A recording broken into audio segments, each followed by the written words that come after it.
Welcome back to Synergy Field here in Cincinnati. Great football day. Rainy, wet, cold, and a sellout crowd in attendance for the final game ever at Old Riverfront Stadium, 40 degrees. And just moments ago, the coin toss, some of the old Bengal legends, Anthony Munoz and company, for the final game at Riverfront Stadium. They will move into their new stadium starting next year, Paul Brown Stadium, still under construction. As a matter of fact, the players on Friday had an opportunity to step onto the field and test it out. And Tim Couch and the Cleveland Browns will be playing for a long time to come in that new stadium here in Cincinnati. So Brad Costello will send it away for the Bengals. One touchback on the season. And back deep, Terry Kirby, number 42, and Ronnie Powell, number 80, for the Browns.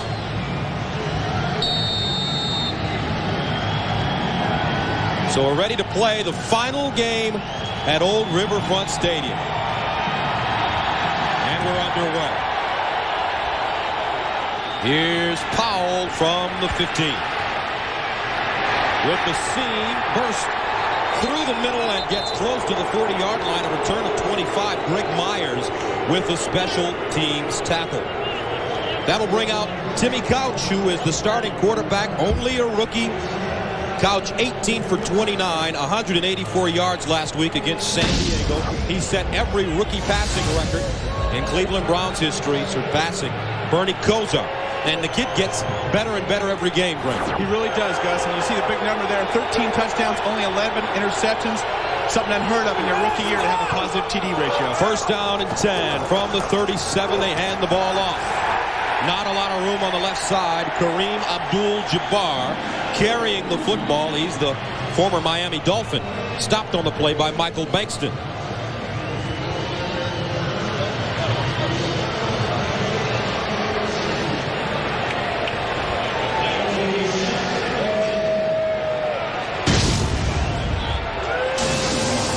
And a look at the lineup. Ruben Pine, Wollaball, Zahersky, and Brown. Abdul-Jabbar in the backfield. Kevin Johnson having a great season as a rookie wide receiver. Play action underneath, and it's caught. Irv Smith with the reception. Stopped by Myron Bell, the safety. That'll bring up third down and long.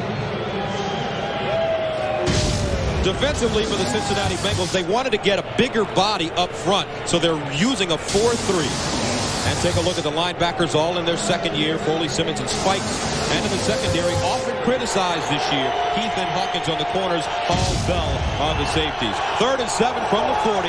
They need to get to the 47 for a first down. Tim Couch out of the gun, under pressure. And it's up top, incomplete. Ball intended for Kevin Johnson, who had a step. Artrell Hawkins covering. But Tim Couch overthrows it. And that's one of the things as a quarterback, when you're rushing, you're stepping up into the pocket, sometimes you don't have quite the same touch. You're throwing the ball moving forward. Kevin Johnson had a step. Tim Couch could have just brought that arm down just a little bit, not as put quite as much juice on that ball. It would have been a huge play, maybe even a touchdown for the Bengals. Chris Gardocki, averaging 43 yards per punt, stands at his own 25. Craig Hughes back deep, drops it, and gets it away. Flags on the play. And the ball bounces backwards and is down at the 31-yard line. But, Brent, there's a flag on the play. And anytime a punter drops a ball, you know it's going to be an illegal man downfield. Guys getting down too early. You can't release before the ball's kicked. And that's one of the things that's going to be in effect today with this cold, wet weather. That ball's going to be slippery.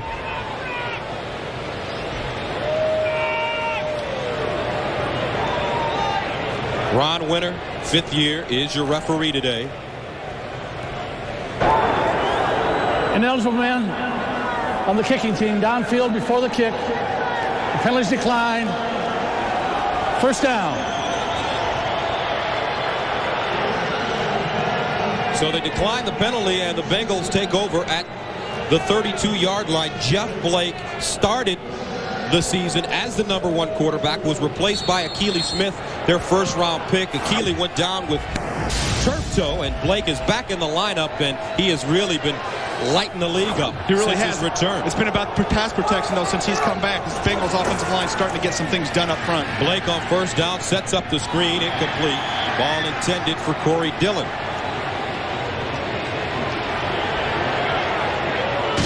Offensively for the Cincinnati Bengals, Rod Jones, Willie Anderson are the tackles. O'Dwyer, Graham, and Lewinberg.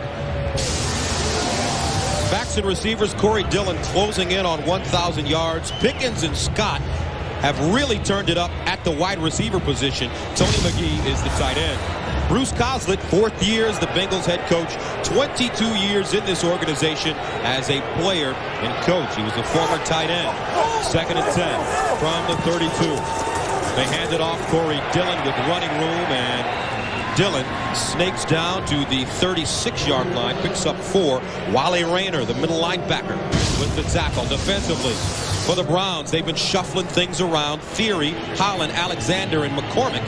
Up front, the linebackers, Wally Rayner, great-looking rookie out of Virginia in the middle and in the secondary. McCutcheon, McNeil on the corners.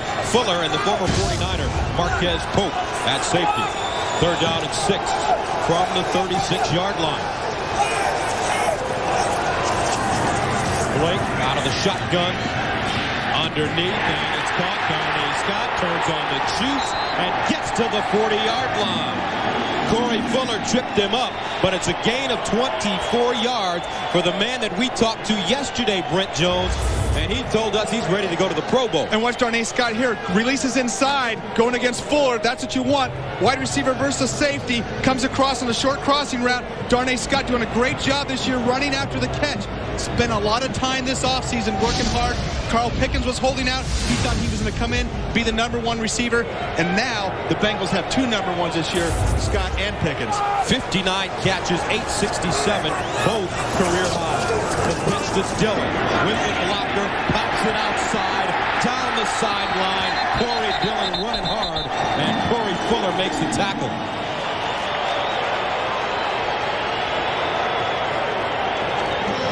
Corey Dillon's going to get all the credit for that run. Watch the fullback, number 46, lead blocking out of number 55, Raheem Abdullah right there. Bang! That allows that seam for Corey Dillon to get out there. Corey Dillon's got great speed for a big man, and he's really been a force these last couple of weeks. When he gets over 22 carries, the Bengals are 9-2. That's significant. Picked up 16 yards on the play. 1st down, 10 from the 25. He's 3 yards away from 1,000. Dillon. And he goes backwards, stopped at the 25-yard line. Darius Holland coming up and making the tackle. And Darius Holland's made some big plays for the Cleveland Browns this year. Very athletic, big, quick lineman. Great athletic ability. Does a great job with his hands. Keeps blockers off of him. And bounce around that line, making stops. It's one of the guys that Chris Palmer says, hey, that's going to be one of our staples of our defense. And although they're 2-11, Chris Palmer, their head coach who came from Jacksonville, is one of the most positive coaches that we've seen in the NFL. He's keeping his guys up. 2nd and 9 from the 24. Short drop, Blake to Pickens, turns it upfield and stumbles to the 15. Tripped up by Dalen McCutcheon. Dalen McCutcheon, the rookie defensive back, son of former Rams great running back Lawrence McCutcheon, has been a solid rookie cornerback for the Browns this year. And you see Carl Pickens right there saying, I'm going to take a shot at the rookie, but not a lot of teams have picked on the rookie. They've gone to the other side against Ryan McNeil, and when you're a rookie defensive back and teams are going away from him, you're making a statement. Pickens and Scott line up on the near side. Out of the I formation, Dillon the deep back, they give it to him. Over the right side, Corey Dillon down to the 10. And right now the Bengals just marching the ball down the field. You know, this has been one of the problems with the Browns defense this year. You're going to see Corey Dillon going right at it. And Dillon's over 1,000 now. They haven't had the run stuffers right up top. They've had 1 or 2 guys, but you got to have 4, 5, 6. You can't be giving up 5 and 6 yards of crack on 1st down. And now Corey Dillon has gone over 1,000 yards. He's the first back since Denver's Terrell Davis to rush for 1,000 yards in his first 3 seasons. And the ball dropped by Yeast, and he has to just pounce on it. and it looked like Cincinnati had room around that right side. Yeah, they really did. And you're going to see the fake up to the front to the running back here, and watch the defense collapse into the middle of the line right there. Corey Dillon, and everybody's full. You're going to see him have a big running room right around the side. But once Yeast drops that ball, the defense is collapsing on him. And the Bengals in the red zone. And the field is very wet. So that ball is going to be hard to hold on. We've had games here when it hasn't rained and it's been slippery. The water seeps up from the river there, but there's really the turf, the style of turf. The turf really has a bend to it down there, and you can really slide even with AstroTurf shoes on. 2nd and 13. Draw play. Dillon pops it. Corey Dillon, and he's strung out and dropped by Raheem Abdullah. Also a rookie out of Clemson. And you mentioned Abdullah out of Clemson. Dwight Clark, the general manager for Cleveland Browns, a Clemson graduate himself, former 49er. They're not going to miss any players out of Clemson. And Abdullah's been one of the bright spots for the rookies on this Browns team this year. First time around they played this game, Corey Dillon got a lot of yards cutting back, going backside when the front side was cut off. The Browns' big key for this game, don't let Dillon cut back and get yards on the backside. 3rd and 10 from the 11. Jump play in the end zone, incomplete. Intended for Darnay Scott, and that will bring on the field goal unit. Well, Bengal caught it. Just the Bengal Tiger. He's just not active. And Jeff Blake had a chance at Darnay Scott coming across the back of the end zone. It looked like that ball just slipped right out of his hand. When you see the ball overthrown by 8 or 10 yards, that's usually what's going on down there. So Doug Pelfrey, who struggled this season, 17 of 25, will attempt a 28-yard field goal. And get it down. It's up and good. 7:57 to go, first quarter of play. A flag on the play. So hold everything. And I believe Earl Little may have run into the kicker.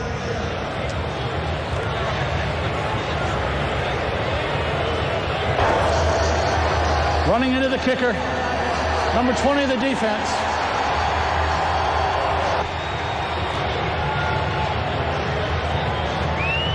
And now it's going to only be a first down if it's a flagrant foul, Gus, coming into the kicker. And it was going to be 5 yards. It wasn't going to be flagrant. So they'll take the point. 7:57 to go in the first quarter. Bengals take a 3-0 lead.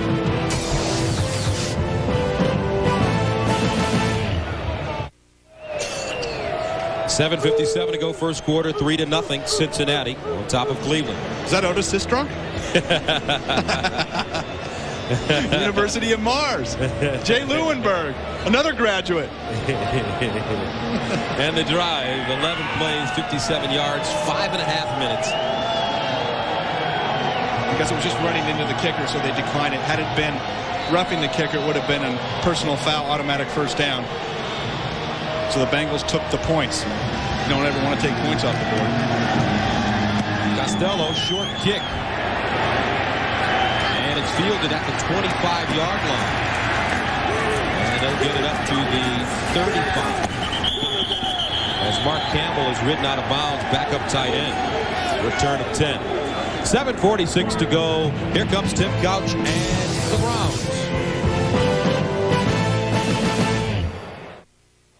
The NFL on CBS is sponsored by Southwest Airlines, proud sponsor of the NFL and official airline of the Super Bowl. The smooth, satisfying taste of Michelob Light, beer or Michelob Light.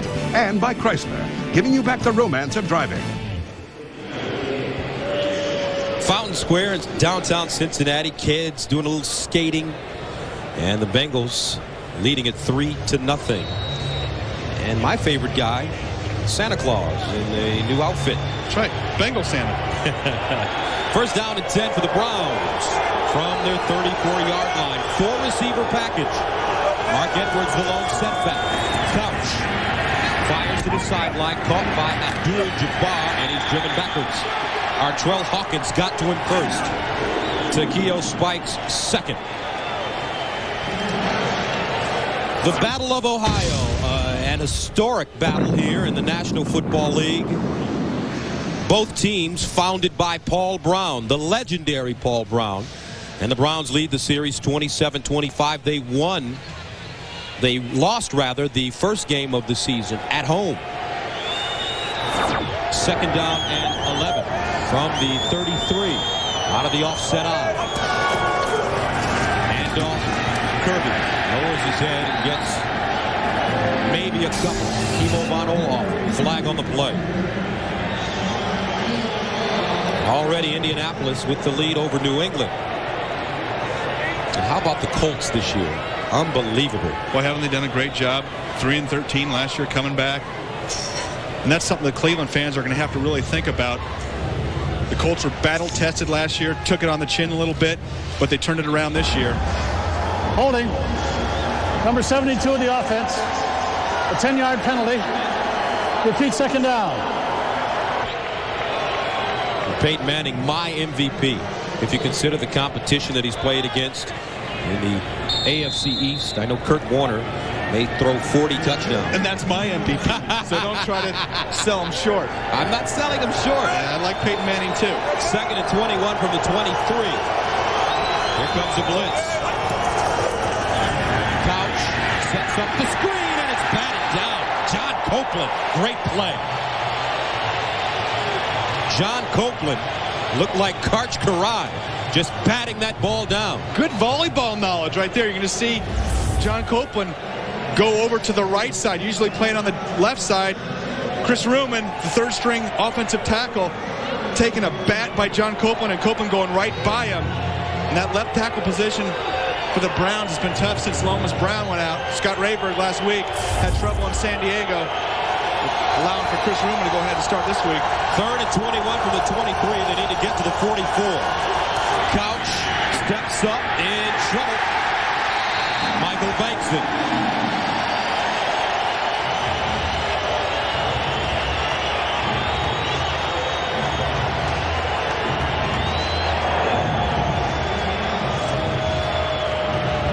Michael Bankston going against Chris Ruman. Again, you're going to actually see him with just power and strength drive the tackle right back into the quarterback. Look at that lean, staying lower than the offensive line, keeps him off balance, pushes his man right into the quarterback. Browns punting inside their own 5. Great punt for Chris Gardocki. Yeast back to the 32. Still running. And finally dropped at the 40-yard line. James Williams with the special teams tackle. Big sack by Michael Bankston.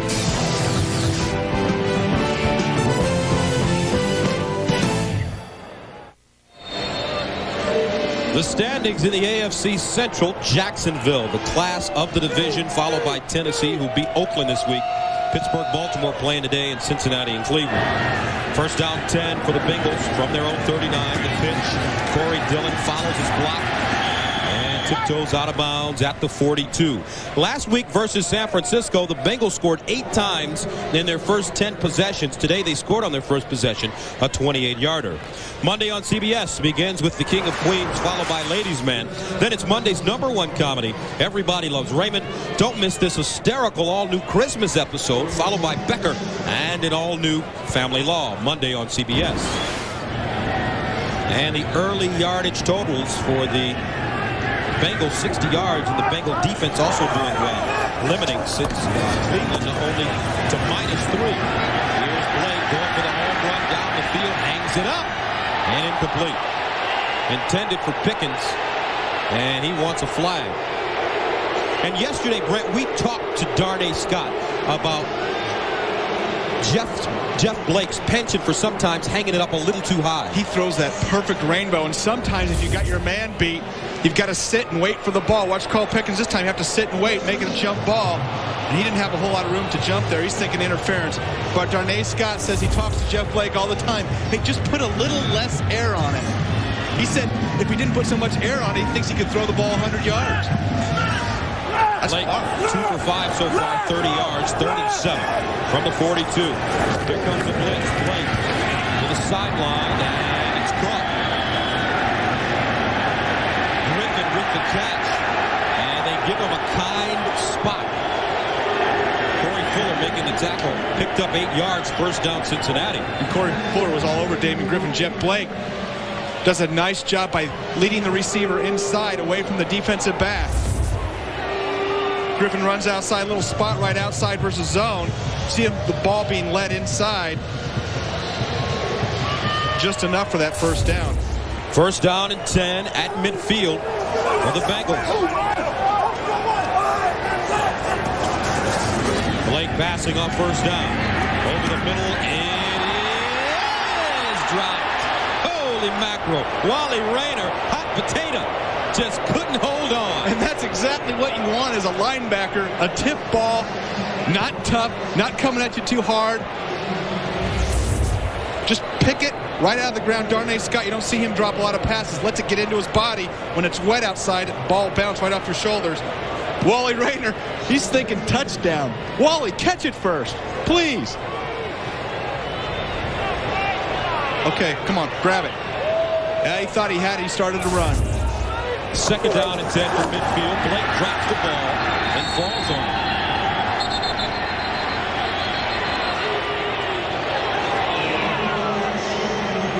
And Jeff Blake, he's looking at the official saying, hey, you better start wiping that ball off. I don't want any wet balls. He's thrown a couple already. You've seen the ball slip around. Right off the center exchange right there. He picks it up and slides out again. You've got to do a good job of wiping down those balls, and that's exactly what Jeff Blake was telling that official. And as a player, heck, blame it on the official. What do you got to lose? There's the man with the balls. Big job for him today. They used 24 balls per game. Did he have all 24 right there? It looked like he did. Here's Corey Dillon with the blocker. Dillon cuts it inside. Corey Dillon down to the 21. Ryan McNeil with the tackle. Corey Dillon, a gain of 41 yards. And you saw the speed of Corey Dillon. Watch number 71, Willie Anderson, pulling from the other side. First he gets in Corey Dillon's way, almost knocks him down. He's stride for stride with him, saying, come on, follow me.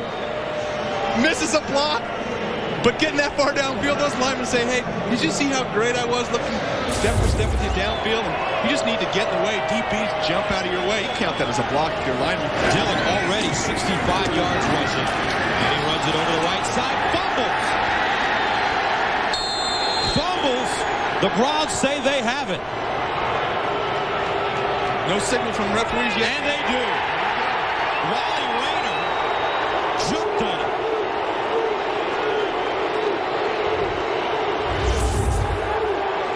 Corey Dillon cutting back inside. And boy, from that angle, Rayner wraps up the knees. Thompson ended up getting it. Might be reviewable.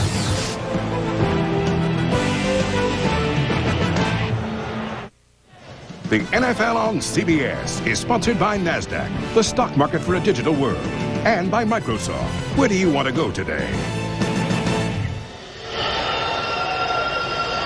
Corey Dillon right here with the ball. Watch Wally Rayner here coming in from the side. Put his helmet right on the ball. Great shot. You see him juggling the ball. Ball's down before his knee hits. Great call by the officials. Wally Rayner doing a heck of a job for the Cleveland Browns this year. Well over 100 tackles, leading the team. All over the field, side to side, making big plays. And he's just a rookie. There he is, the rookie out of Virginia, 4th-round draft pick from Charlotte, North Carolina. This young man is going to be great. First down and 10 from the 23 now for the Browns. Couch underneath Kevin Johnson. Speaking of a very impressive rookie with the grab at the 30-yard line.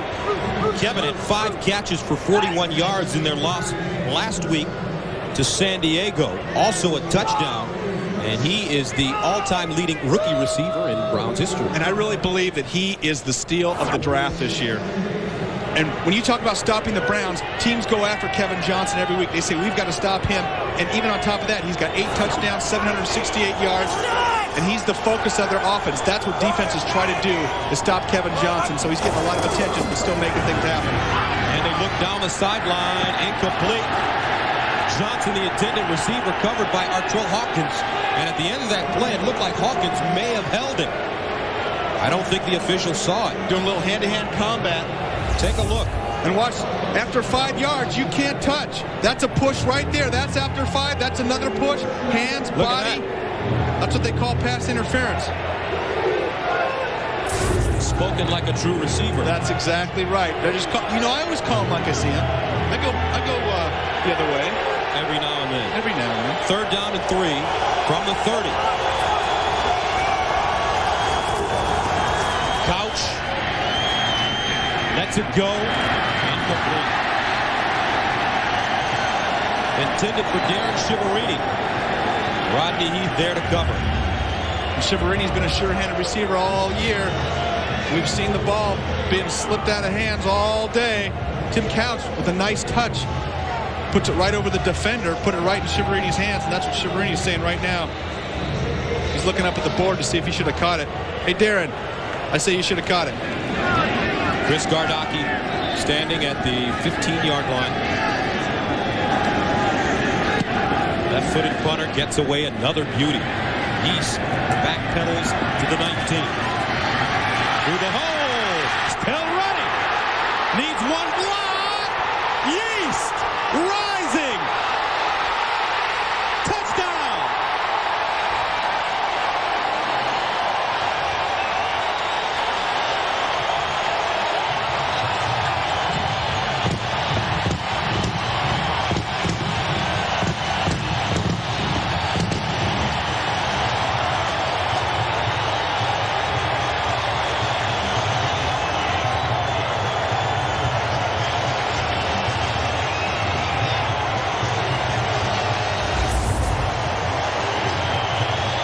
Another look. Craig East taking it right up the middle, giving a little juke to Mark Edwards. Takes the first shot, bounces off, the bounce and spin, and once he gets in the free field, there's no catching him. The extra point is good. And I can't believe you used my Yeast is rising line. You stole it from me. I stole it from you. That's okay. He is rising. Let's take another look at the end. Watch the speed. Craig Yeast, the rookie from Kentucky, spectacular play, and the Bengals lead it 10-0.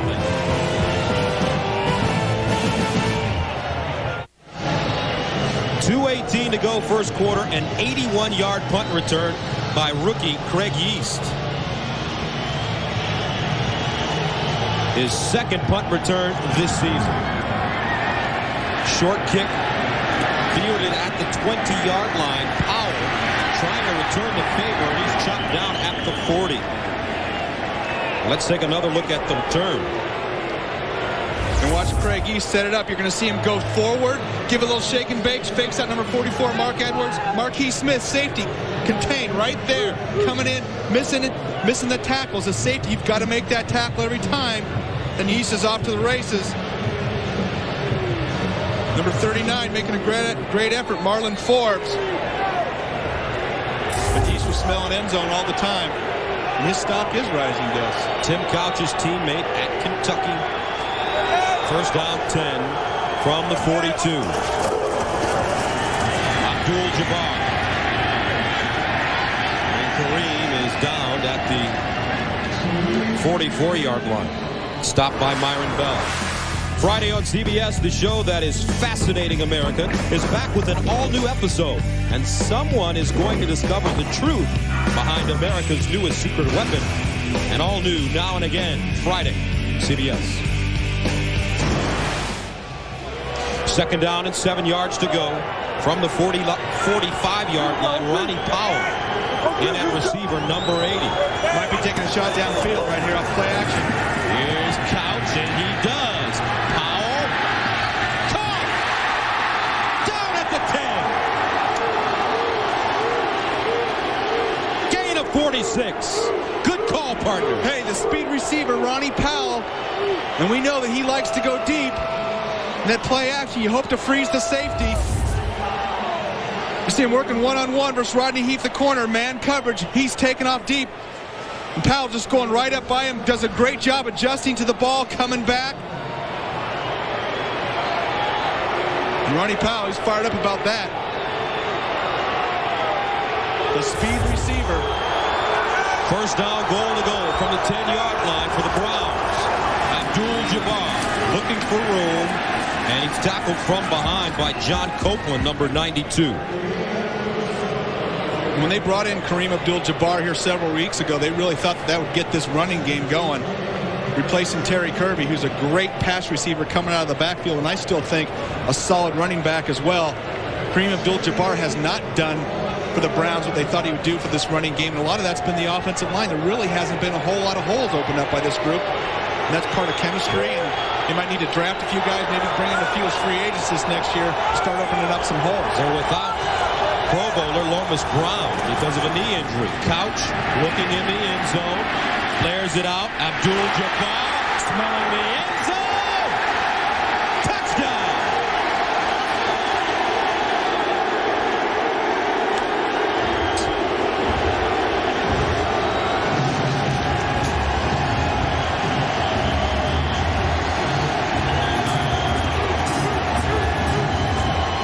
So Chris Palmer's squad fights right back. And they have a chance to cut it to 3. And you're going to see Kareem Abdul-Jabbar just doing a nice job of getting up and catching the ball and keeping his feet. Artrell Hawkins going to be out there covering him, slides on the slippery field. And we know it's wet and slippery down there. We were down there before the game started. I almost fell down. And the extra point is up. And good. 4 plays, 58 yards. They held it for 218. And the Browns cut it to 3. You're going to see Abdul-Jabbar just run a little flat route. Tim Couch just checking off to his back after his receivers were covering. You see Hawkins, 27, sliding into second base safe. But Abdul-Jabbar's into the end zone for 6.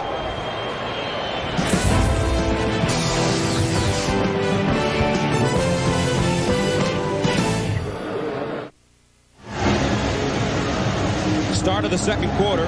Bengals lead it 10-7. Tremaine Mack back deep. But this will be the up man, Nick Williams. And Nick Williams finding a hole and gets all the way to the 36. Return of 17 yards. Stopped by Lenoy Jones. So Kareem Abdul-Jabbar, who was traded from Miami to Cleveland, scores the touchdown. And we talked at the top of the show. Watch Tim Couch go back, go through his progressions. Receivers covered 1, 2, 3, out to the back. That's what he wasn't doing early in the season. Abdul-Jabbar makes a nice catch, getting up top. Hawkins slips. Jabbar fights to get into the end zone. Abdul-Jabbar with a big catch and score. And the drive, 4 plays, 58 yards. The big play to Powell.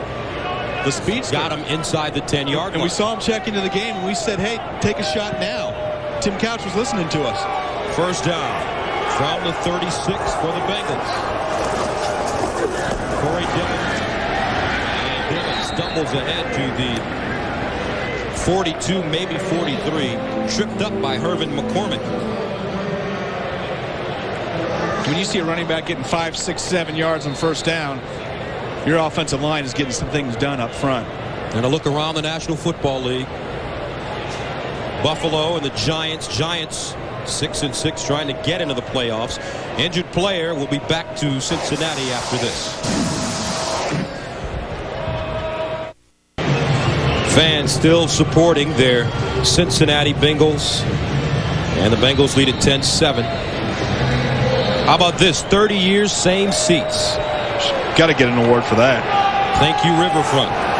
Rich Graham was shaken up, but he will return. Fumbled on the snap. And Jeff Blake covers it up. And it's significant because Rich Graham was the center. Brock Gutierrez in there. Jeff Blake not used to taking snaps from the backup center, especially when the ball's wet. And Graham right back in the game. Out of West Virginia, 6th year. 14 minutes and 12 seconds remaining in the second quarter of play. 10-7 brings up 3rd down and 6 from the 40. They need to get to the 41 for a first down.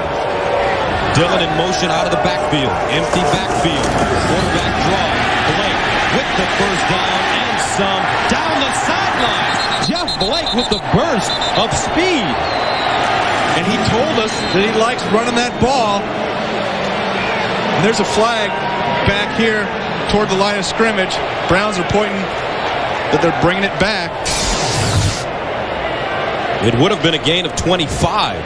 Well, it was great. They went empty backfield, so all of a sudden Cleveland's defense thinks, Holding. Number 74 of the offense. A 10-yard penalty. Rich Bram, his name's never been called so much in a short time period.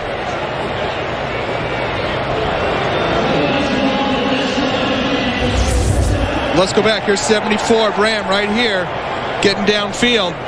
He's going to help on the DB downfield. You don't need to hold a DB. Just smack him. Just push him. You see he holds on to jersey of Ryan McNeil. And he didn't need to do that because Jeff Blake was already by him.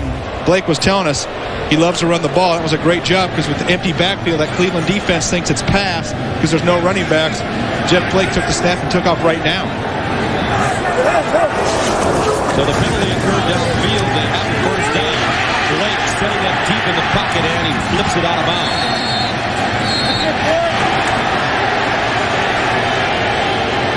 Intended for Tony McGee, the tight end. And the Browns are saying he juggled it. Of course, when it's on your sideline, you never give up a reception, so you always get in the I believe McGee face. Caught this ball. Well, we're going to find out right here. It was going away from us. Nice job. I don't know if he kept his feet in, and there's the ball on the ground. And you might challenge it. I don't think we've seen a 2-yard catch challenged all year. This could be the first time. They must be pretty sure.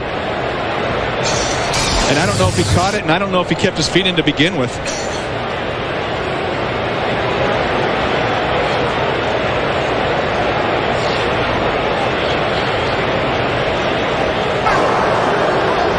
Cleveland has challenged the ruling on the field that the pass was complete. I love it. 2-yard catch on first down, middle of the field. Let's challenge that baby. And you've got to have 2 feet in bounds and possession. And I don't know if Tony McGee had either. You see the ball going away. He's trying to keep his feet in. Let's see. His 2 feet aren't in, and he's juggling the ball anyway. So, to be honest with you, how the heck did they give him a catch in the first place?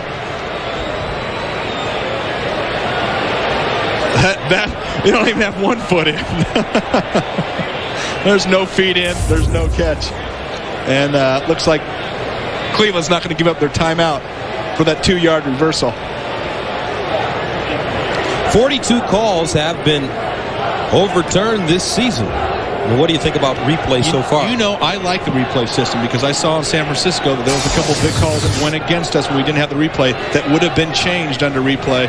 As a player, you work hard all training camp, all season. You don't want it to come down to an official's mistake, and they're just human too. They're doing the best they can. They do a great job hustling out there. But if you have the system, and the NFL brought it in to use it as a tool, and they don't usually get a 2-yard catch, that foot's out, and then no catch.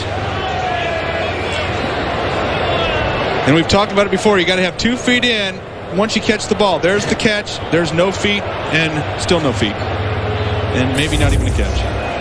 And they're taking an awful long time to figure it out. They should call up here to the booth. Well, they have people in the booth. Well, we could make it go a little faster. So Chris Palmer does not want to give up any ground. When you're pretty confident about that, you don't want to waste a timeout if it's questionable, but that was not even questionable. The only thing that's questionable is it taking this long to figure out that it wasn't a catch. Now, according to the rules, the official has 90 seconds once he goes and puts the headsets on to review the play. And on plays, then it will automatically go black. And on plays that are tough to call, I don't mind him going over the 90 seconds. Hey, let's get it right. And that one wasn't that tough. Here's where he brings it in. He doesn't have possession until right there. And you can see his 1 foot's out, so it's not even close. Now, you actually have to catch the ball first. And once you have possession, it's getting the feet down. And so he didn't bring it in. Finally, we'll get a decision. Now, if this is upheld, the Browns will blow a timeout. I'll blow a gasket if it's upheld. They've got to overturn it on the field.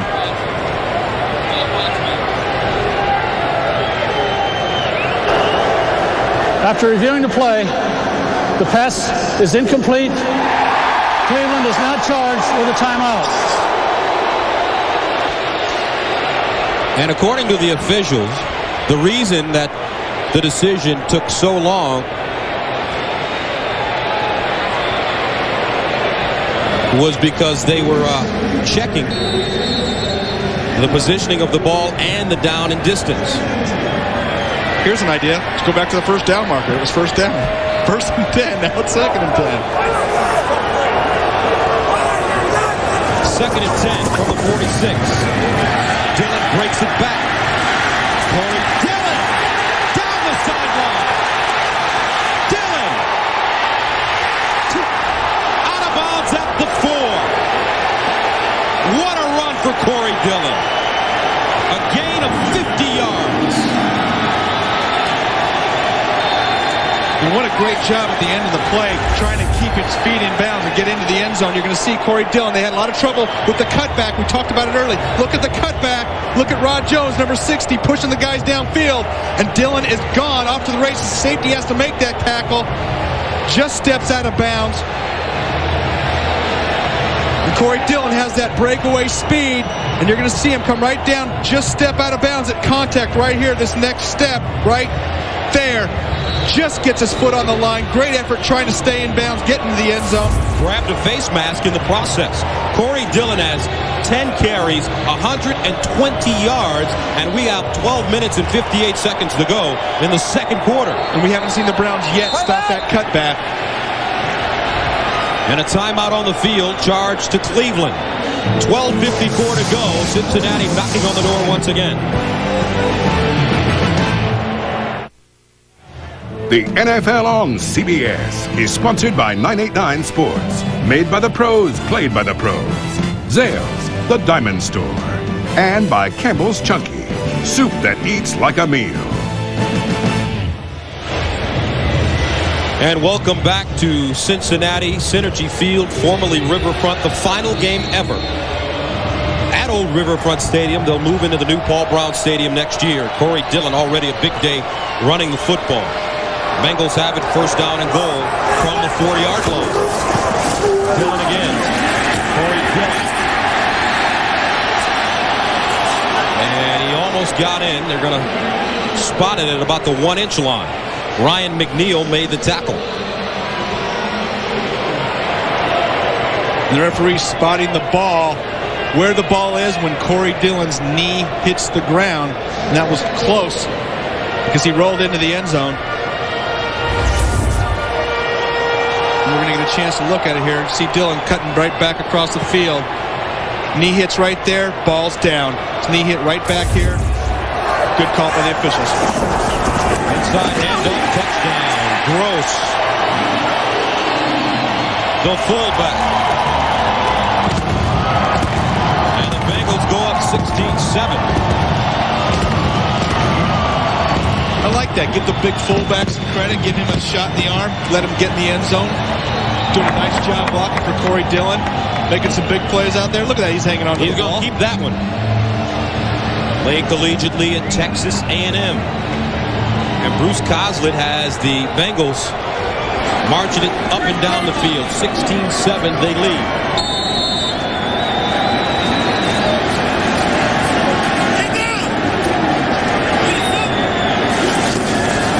Extra point. Good. 7 plays, 64 yards. And the big 50-yard run from Corey Dillon, and Cliff Gross adds the 1-yard touchdown.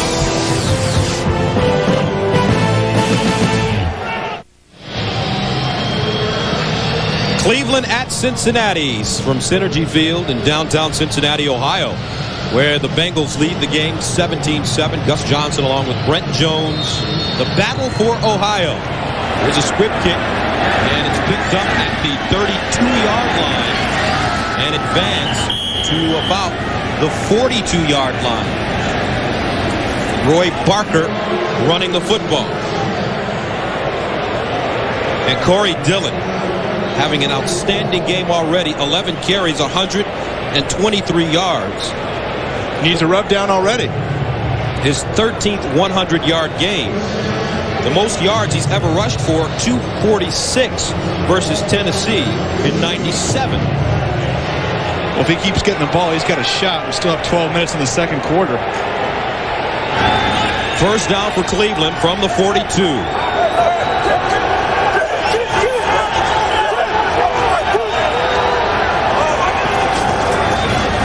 Abdul-Jabbar quickly through the hole, cuts it back, and is drilled at the 45.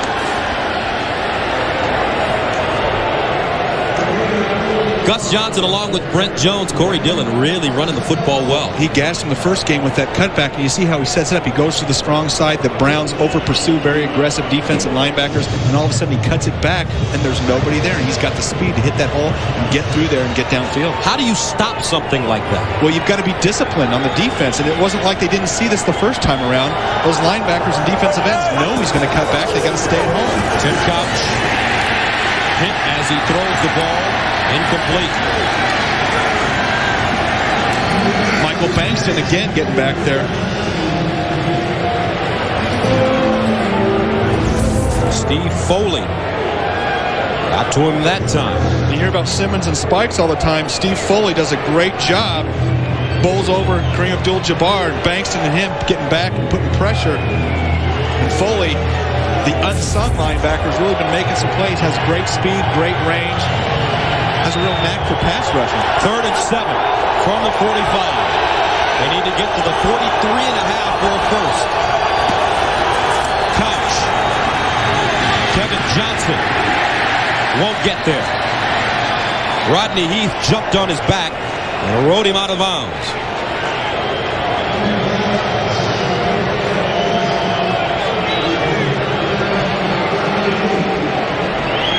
So the Bengals will get it back once again with 11:16 to go. And that's one of the things I'd like to see the Browns do more of. Use the middle of the field. That's 7 yards to go. It's tough to throw a 3 or 4 yard pattern into coverage. You know, take your shot. If you're going to complete the ball, let's complete it for the first down. Craig Yeast already with an 81-yard touchdown return. Stands at the 10-yard line. Chris Gardocki at the 34.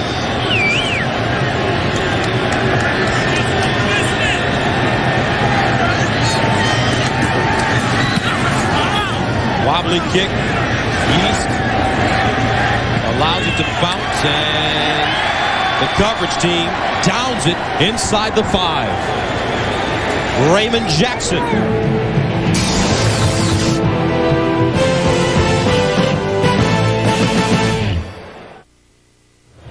The NFL on CBS is sponsored by the United States Army. Be all you can be. And by Gateway. Call Gateway and connect with us. NFL playoffs are just around the corner. Get a complete review of every team as they battle for playoff positions. Just click on NFL at cbs.sportsline.com. First down and 10 for the Bengals from their own 4. Put a little play action, take a shot deep with one of your big wide receivers. Corey Dillon's been running the ball. Guys to step up. There's play action. They give it to Dillon. Stutter steps through the hole. Gets over the 5 up to the 6-yard line. Wally Rayner with the stop. Next, check out Sport Magazine's Dominators of 1999. Featured are stories on Tour de France hero Lance Armstrong, the amazing year amassed by Tiger Woods, the history-making Women's U.S. World Cup soccer team, plus a look at Bo Sox ace Pedro Martinez. Next, after football here on CBS. 2nd down and 7 yards to go from the 7-yard line. Here's Dillon again with the cut back, and Dillon gets close to the 10, driven backwards by Darius Holland.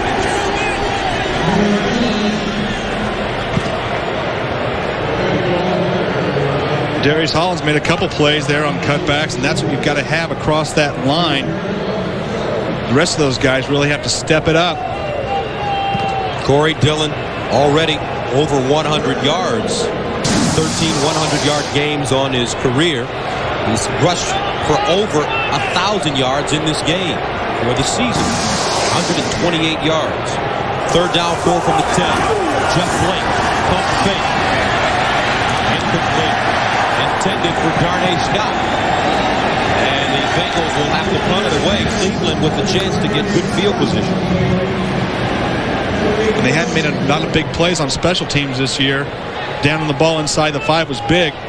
Darnay Scott going one-on-one on the outside, giving a little double move. Kevin Johnson back to return the punt.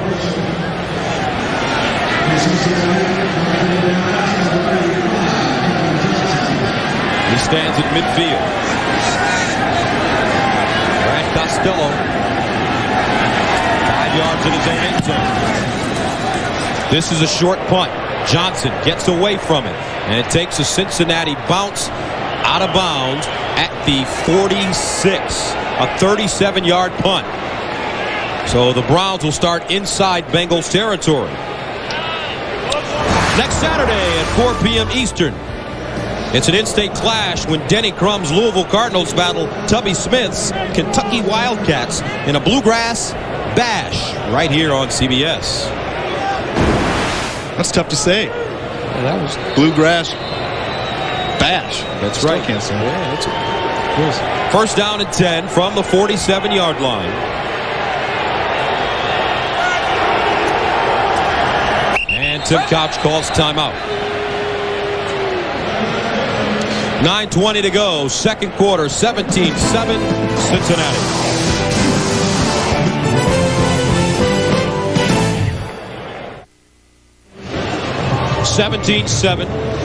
Bengals lead the Browns. Chris Palmer's offense, however, with good field position as they have the ball spotted at the Cincinnati 47.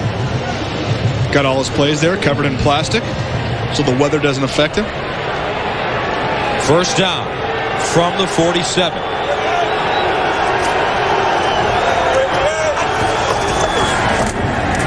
Couch down the field for Johnson, and Johnson makes the grab at the 10.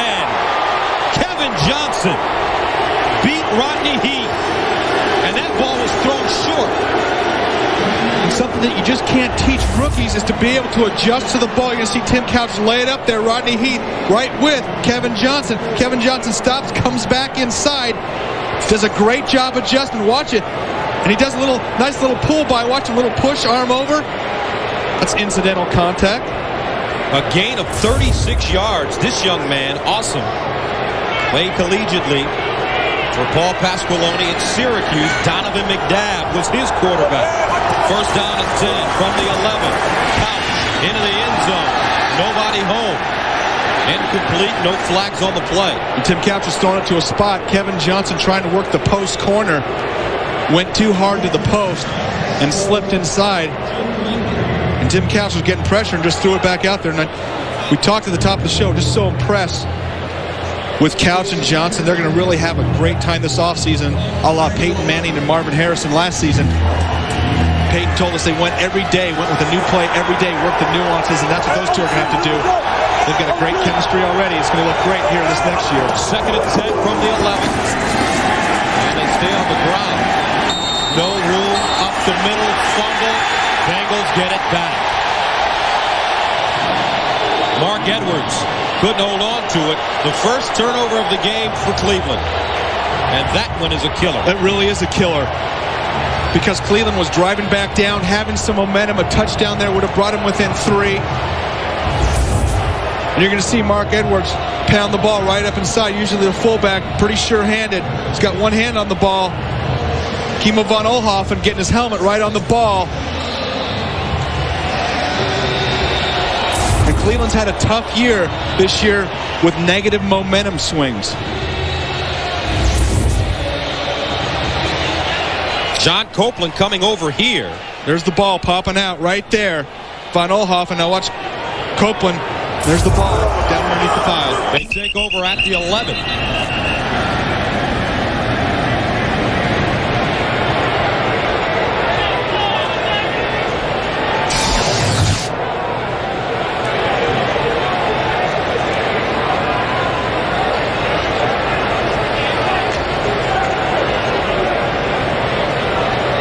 No flag on the play. There was a ball loose on the sidelines, and it came onto the field. That was probably our guy earlier on. He was trying to carry all 24. That's right, and he fumbled one right onto the field. First down and 10 from the 11-yard line for Cincinnati.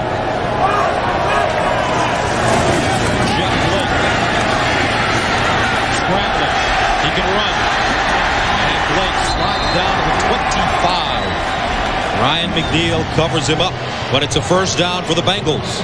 Gain of 14. And Jeff Blake has hurt a lot of teams with his legs this year, as well as his arm these last 3 or 4 weeks. You're going to see him check his receivers. He sees right now they're covered, went to pump, sees the hole, just gets right up in there. He's got good speed, 4.6, 4.5, and a nice slide. And Tim Couch needs to take some sliding lessons from Jeff Blake. He's still trying to run over linebackers. Jeff Blake says after a few years in this league, you figure it out.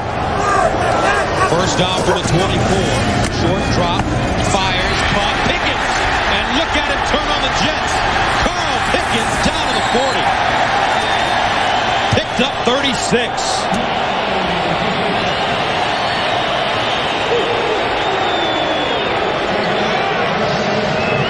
And that's Carl Pickens just running a hitch route. You're going to see Ryan McNeil, number 47, come up and slip. Overruns it a little bit, just a little bad footing, and Pickens is off to the races. Nice acceleration right there by Pickens.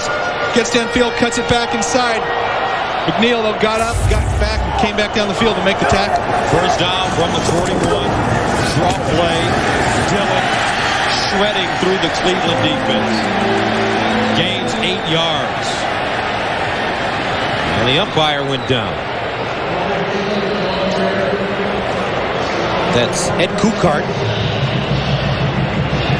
Got to be pretty tough to stand where he stands every game. Big Ed mixing it up. I'd like to see that.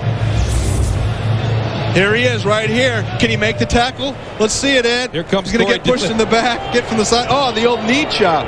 That chop blocking's illegal. It's nice to see him bounce up, though. It is tough. We joke about it, but these officials do have a tough job right in the middle of that field. Number 33, Dillon once again. And he's dropped for a loss. Wally Rayner. You were talking to me about the 4th game of the season about Wally Rayner, and I said, who is Wally Rayner?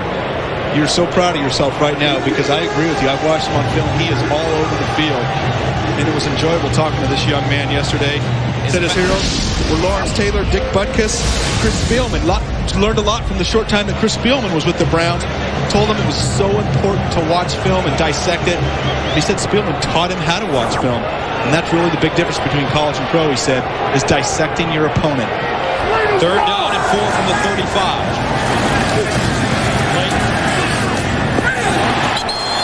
Nice grab by Pickens, first down. And the receiving tandem of Pickens and Scott along with Blake, you can tell that they have a rhythm now that they didn't have at the beginning of the season. And, you know, Carl Pickens' holdout, he took him a while to get back adjusted. I don't know if there's anybody that catches the ball away from his body better than Carl Pickens. Chris Carter comes to mind. Watch him catch that ball away, have the presence of mind to drag that foot. That's a great job, just keeping your feet in. 4 or 5 yard catch. Won't look good in the stats, but a really nice catch. Great job catching the ball away from your body. First down from the 30. Play action. Blake sets up. Underneath, Dillon with the catch. Dillon slips inside the 20-yard line. Raheem Abdullah right there. Gain of 13. Talking about Jeff Blake, we were talking yesterday, Brent, and you told me that at the end of the year, Jeff Blake is going to be a $5 million a year quarterback. I really believe that. We had him 3 or 4 weeks ago when he got the start, came back in for Akili Smith, who's out with turf toe, and he said this is his audition, and he has been playing every week like it's audition. He's going to be one of the popular free agent quarterbacks come this offseason. A Pro Bowler in 95. Blake again. Fires to McGee, and he cradles it at the 10-yard line. And this Bengals offense, like a machine. They did the same thing last week against San Francisco. I knew you were going to bring that up. You love saying that stuff about the 49ers, don't you? It's true. Every Bengal I talked to brought that up this week. Coach, they beat them 44-30. You know what Coach Gossett told me? 49ers aren't a very good team. I said, thanks, Coach. I already knew that. Second down and 2 from the 10-yard line. 8th play of the drive that started at the Cincinnati 11. Corey Dillon.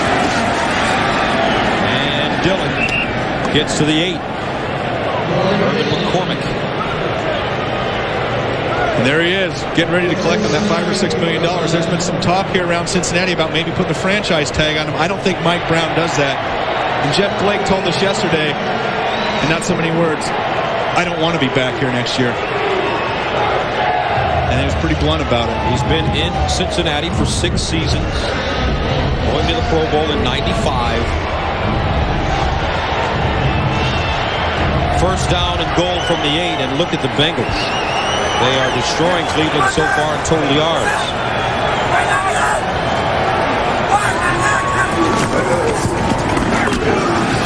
Stop and start.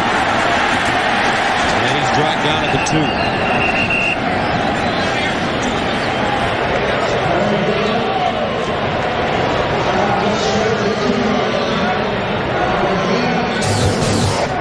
So the drive thus far, 9 plays, 87 yards. And they've eaten up 5 minutes and 13 seconds. I think the word that comes to mind today watching the Cincinnati Bengals offense is precision. They've hit you short, they've hit you deep, they've hit you with the run. And a big part of that is this offensive line that hadn't played that well to the last 3 or 4 weeks really come together, develop some chemistry, used to working with each other. Second and goal from the 2. Dillon again. Powers forward. Touchdown.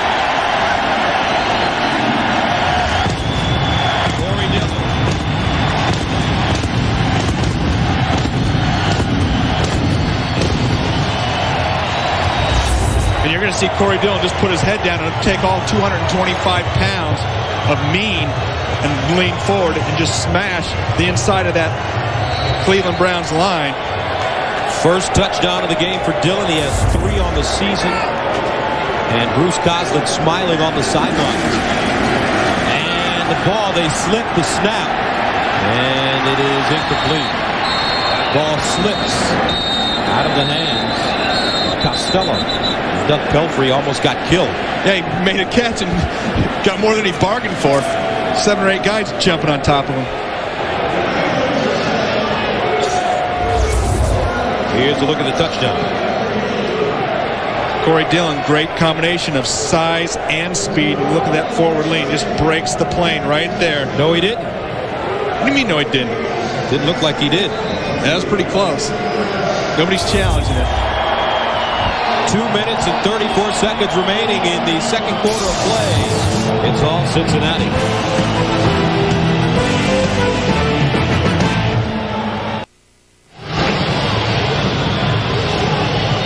All right, guys, here we go. You said he didn't get in, and we got to see right where that knee hits. Let's see. There's still moving. Okay, there's the knee hitting. There's the ball. Just had to touch the line. And it was close. It was closer than I thought. Picked up at the 30-yard line by Tariq Saleh. You got some good eyes there. It was within an inch. One day you'll realize not to question my eyes. Yeah. Okay? Monday on CBS, if you thought you've had trouble picking out the perfect gift for your parents, wait till you see what Raymond goes through. Don't miss this hysterical all-new Christmas episode of Everybody Loves Raymond. Monday right here on CBS. Browns down 23-7. They lost the first game 18-17. Akili Smith, the starting quarterback for Cincinnati.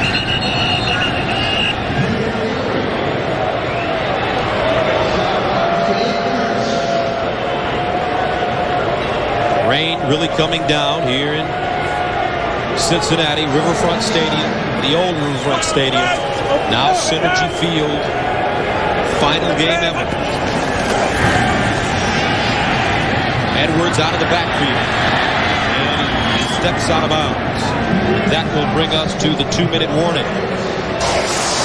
Bengals up 23-7. Brave fans out here in Cincinnati, but don't forget, coming up on the NASDAQ Halftime Report, Jim, Craig, Randy, and Jerry will get you caught up on all the scores and highlights. That's all coming up on the NASDAQ Halftime Report. And these fans in Cincinnati, despite the team's poor record throughout the 90s, they've remained very faithful to this squad. Well, it's nice to see plastic instead of paper bags over their head. Offense has picked it up the last couple of weeks. Couch, quick toss, Kevin Johnson with the catch. And it will be marked at the 45. Tremaine Mack with the tackle, a first down. This is going to be a big 2-minute drive for the Browns. They've got to come away with some points. They've only got 1 timeout left. From the 45-yard line. Couch. Down the field. Johnson open!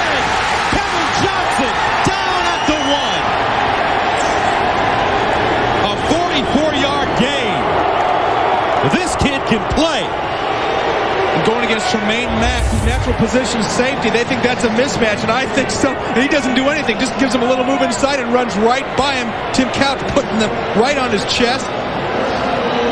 And I'm wondering what Cincinnati's thinking. Matching up Tremaine Mack one-on-one, and Tremaine Mack's got some speed, but he doesn't have as much experience out there at the corner spot. Cleveland with one timeout. Double tight ends. Touchdown.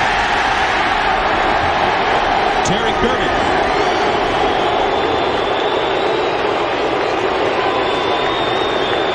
And Tim Couch still on the field. They may go for two. And I think you ought to go for two right here to be within 8. Then one touchdown and a conversion ties the game for it if you can get back in it. And that was a crucial score for Cleveland because they're kicking off the second half. Their defense has yet to stop Cincinnati's offense at all this first half. And they needed that score to have some positive momentum going into halftime. The Browns have been a good first half team this year. They've really had trouble coming out, though, and starting the second half. So they bring out 3 receivers, Johnson, Shiverini on the near side. Kirby, the lone setback. Couch out of the gun.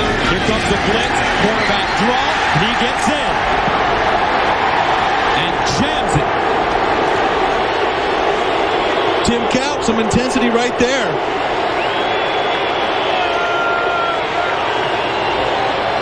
So with 45 seconds remaining in the first half, it's a 23-15 game. Here's the touchdown. Terry Kirby. And you see some good push by the offensive line. The Cleveland Browns, something they haven't had a whole lot of this year. Now let's go to the conversion. Tim Couch doing a nice job taking the step back. The step back sells pass. Gets the linebackers out of there, then he steps up and steps in and steps into that spike. And just like that, Chris Palmer has marched his team right back into this game. Going for 2. Good heads up by the coach. The drive, 5 plays, 48 yards. But remember the big play, Kevin Johnson, the 44-yard reception as he blew right by Tremaine Mack. And you know Tim Couch looked out there, saw Kevin Johnson on Tremaine Mack, and he said, why is Tremaine Mack covering Johnson? Johnson almost 100 yards already at halftime, 98 yards on 5 receptions. Kevin Johnson, who started his college career as a quarterback, beaten out by Donovan McNabb at Syracuse. They kick it away. Mack from the 15. Tremaine Mack down at the 32. Flag on the play. May be a face mask. And I don't think there's any doubt that's going to be a 15-yard face mask penalty. Ronnie Powell grabbed him. And Tremaine Mack burned by Kevin Johnson, but coming back to burn the Cleveland Browns. And the Browns have really have some problems this year on special teams. That's something that they're going to really have to work on this next year. Watch Mack hit the hole, and there's nobody there. He starts running away from guys. When you run away from the kicker at that point, usually it's a touchdown. The speedster Ronnie Powell catching up, and that is a flagrant face mask. A 53-yard return. With 37 seconds to go, Tremaine Mack already has a touchdown this year, returning a kick 99 yards. He averages 27 yards per return. And after this one is finished, the ball will be spotted deep. Personal foul. Grasping the face mask.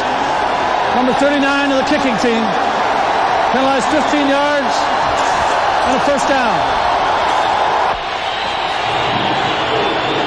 So the Bengals have it at the 15-yard line, and this is on number 80, Powell. The official had the wrong number. That's right, we didn't want to get Forbes in trouble. So the Bengals have it with 37 seconds to go and 3 timeouts at the Cleveland 16-yard line. 3-receiver package. Blake out of the gun. Jeff Blake dumps it off to his fullback, incomplete. Cliff Gross couldn't hold on to that one. And you saw Cliff Gross accelerating, Dalen McCutcheon getting over, but Gross was seeing that end zone again. He's already snuck in there once. And now's the time you got 3 timeouts left. I think you take some shots into the end zone. Darnay Scott Carl Pickens, probably the best receiving tandem in the National Football League. Throw it up to the big guys going against smaller defensive backs. Let him go up and get it. Second down and 10. Blake hands it off to Dillon. Corey Dillon down at the 1. He slipped.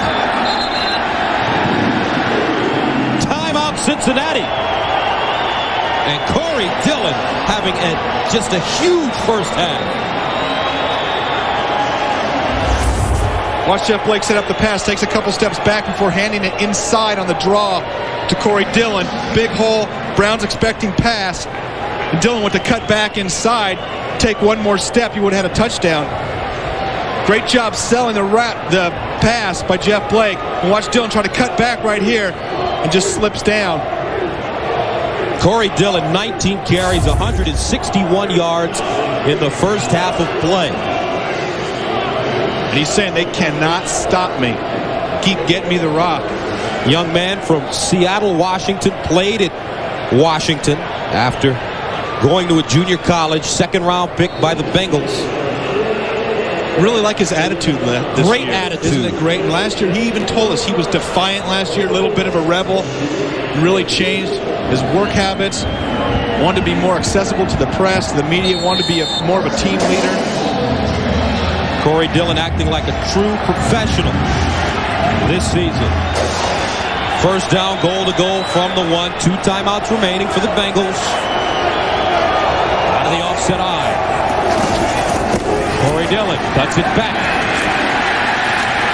Touchdown.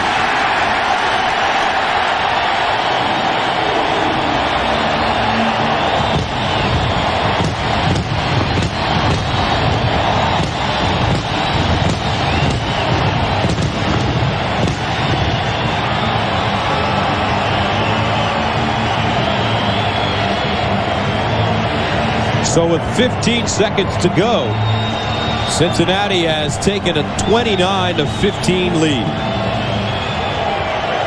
And Chris Palmer's saying to himself, hey, we talked all week about the cutback.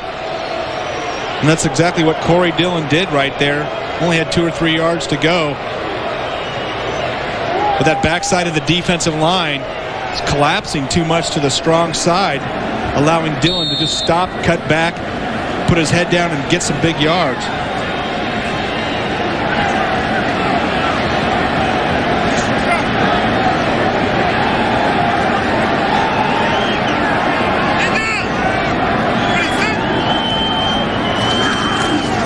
The extra point is good.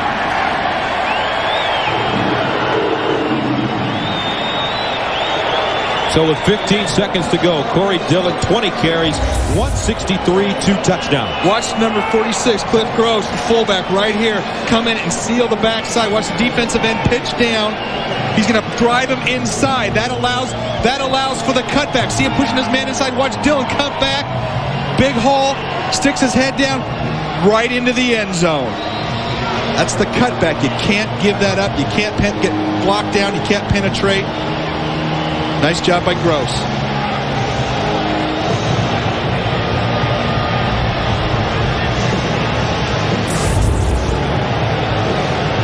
And they are waving the Bengals flag right now. And look at the drive. 3 plays, 16 yards, 30 seconds. Remember, Tremaine Mack had the big return followed by the face mask penalty, and they had the ball at the 15 with 37 seconds to go. And these Cleveland Browns coverage teams have really hurt them this year, and we talked about that. They are going to really have to upgrade that in this offseason. You got to find out who wants to play. A lot of young guys, you can make the roster on special teams, and it's a lot about attitude and your commitment. And Cleveland's going to have to go out and find some guys that want to play special teams. They send it away from the 15-yard line. Madre Hill. And he gets to the 30, a return of 18 yards. Coming up with the NASDAQ halftime report, Jim Craig, Randy, and Jerry. We'll get you caught up on all the scores and highlights. That's all coming up on the NASDAQ halftime report. And Jerry Glanville, he took one right on the chin when he was a head coach here in Cleveland. here in Cincinnati. Well, yeah, actually, Cincinnati was playing Houston, and Coach Costas was telling us about Sam Weish and Jerry Glanville, two of our own at CBS, having a little battle, and Sam Weish poured it on when Houston was winning it. I think the score was 61-7. I think Sam even onside kick with a 45-0 lead. That's called rubbing it in. That is cold. First down 10 from the 32. Caught at the 40-yard line. And that should take us to the end of the half. And that's the end of the first half of play with the score. The Bengals lead it 30-15. Coming up on the NASDAQ Halftime Report, join Jim Nance and company for all the scores and highlights from today's action.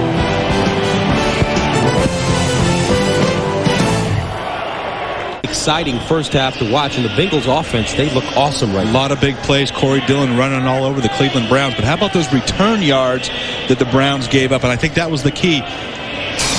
As much as Cleveland was outplayed in the first half, they had cut it to within 8 with less than a minute left. And Tremaine Mack, who got burned on a big play downfield by Kevin Johnson, came back with a big kick return. That's the mark of a true professional, to be able to bounce back after giving up a big play.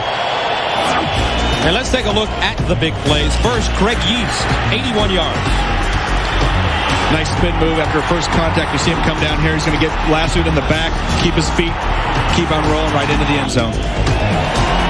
And then Tremaine Mack. Tremaine Mack, nice job by the wedge, clearing out the inside there. You see a big hole going right past the kicker. Thought he was going all the way. Ronnie Powell, the speedster, pulling him down with a face mask. So when you look at the return yards, that's one thing. The rushing yards also. Corey Dillon having an outstanding first half. Cleveland still hasn't been able to stop that cutback. We've diagrammed it. We talked about it. Chris Palmer, the coach of the Cleveland Browns, came into the game and told us that was going to be a key. The Browns still haven't been able to stop that. So the Browns defense struggling, trying to figure out a way to stop Corey Dillon from cutting back. However, their offense has been pretty productive. They've been able to run the football. Been a nice job, Cleveland. Tim Couch making the nice reads, keeping Cleveland in this game. And like we said, they were tremendously outplayed in the first half, but had cut it to 8. That would have been a big momentum swing going into the locker room, but Tremaine Mack came back with that big play.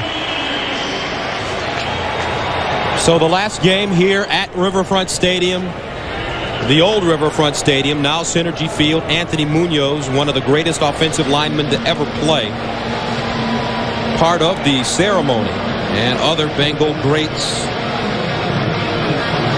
And we talked to Bruce Coslett about his memories here at Riverfront.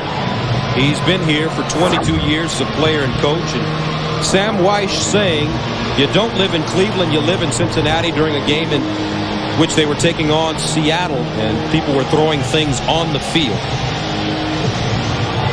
So here are some of the moments. The great Freezer Bowl, that was a great one. San Diego came out from California, it was 59 below zero wind chill factor. Had no chance. That Monday night game at 75, O.J. Simpson rushing for over 200 yards, but Ken Anderson throwing for over 400. He talked about his Coach Coslett's funniest memories. He said anything funny involves Sam Weish. And then you don't live in Cleveland, you live in Cincinnati. I bet that's playing well in Cleveland. Has Sam had to go to Cleveland this year to do a game? I'm not sure. I'm sure he got a warm reception. Bengals receive the football to begin the second half of play. Nick Williams inside the 20, and he gets up to the 30.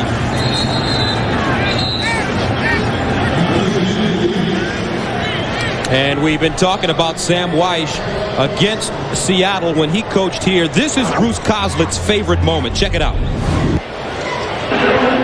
Will the next person that sees anybody throw anything onto this field, point them out, or get them out of here. You don't live in Cleveland. You live in Cincinnati.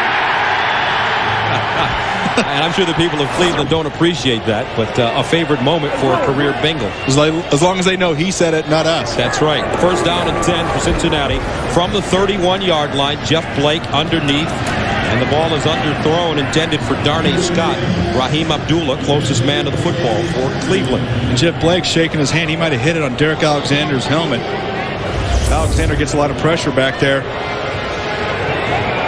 Might have just clipped it on the face mask or the helmet. It's tough to see from that angle. Blake 7 of 15, 97 yards. Still holding that hand. Second and 10.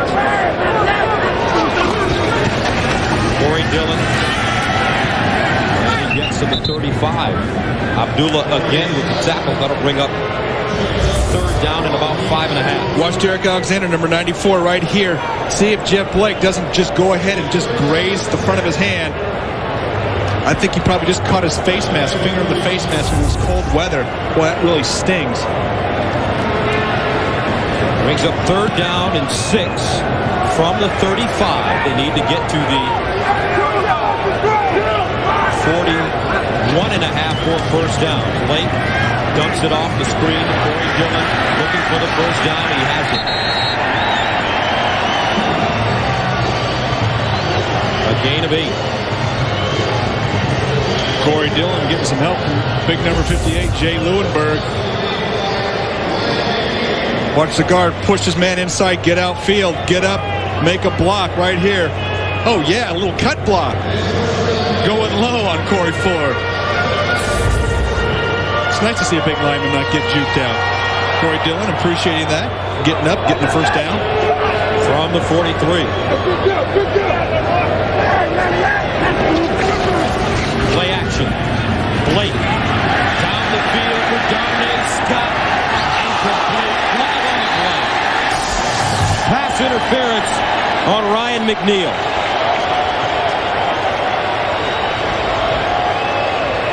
And Ryan McNeil, I think, got a piece of Darnay Scott right before that ball came down. Pulled him back. Pass interference. Number 47 in the defense. Penalized at the spot of the foul. First down. Darnay Scott just out in front of him. Ball thrown over the wrong shoulder. And you see McNeil right there just get a little piece of him. That's a tough catch. Going away and outside. You have to turn back over your head. Turn back away. Fade into the sideline. And we've seen Scott come up with some spectacular catches this year. When a guy just gets his hand on you right before the ball gets there, it kind of throws you off pace. 46-yard penalty. Huge penalty. From the 11. Dillon. Following his block. And walks into the end zone.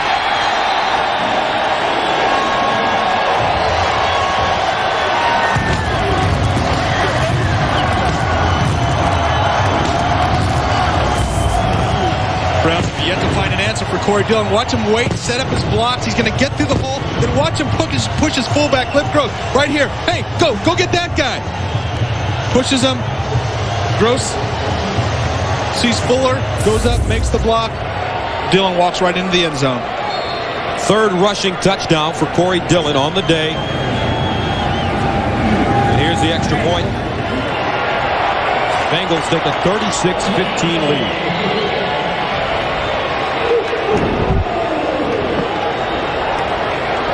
Let's watch Corey Dillon waiting for his blocks to set up. Then he sees it, hits the hole. Watch him turn around. Hey, no, Cliff, turn inside.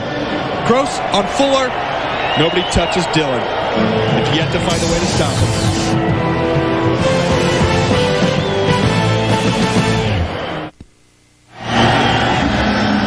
(37-15). Cincinnati kicks it away. Fumbled. Finally, Cleveland gets it up to the 25-yard line. Andre Hill running the football.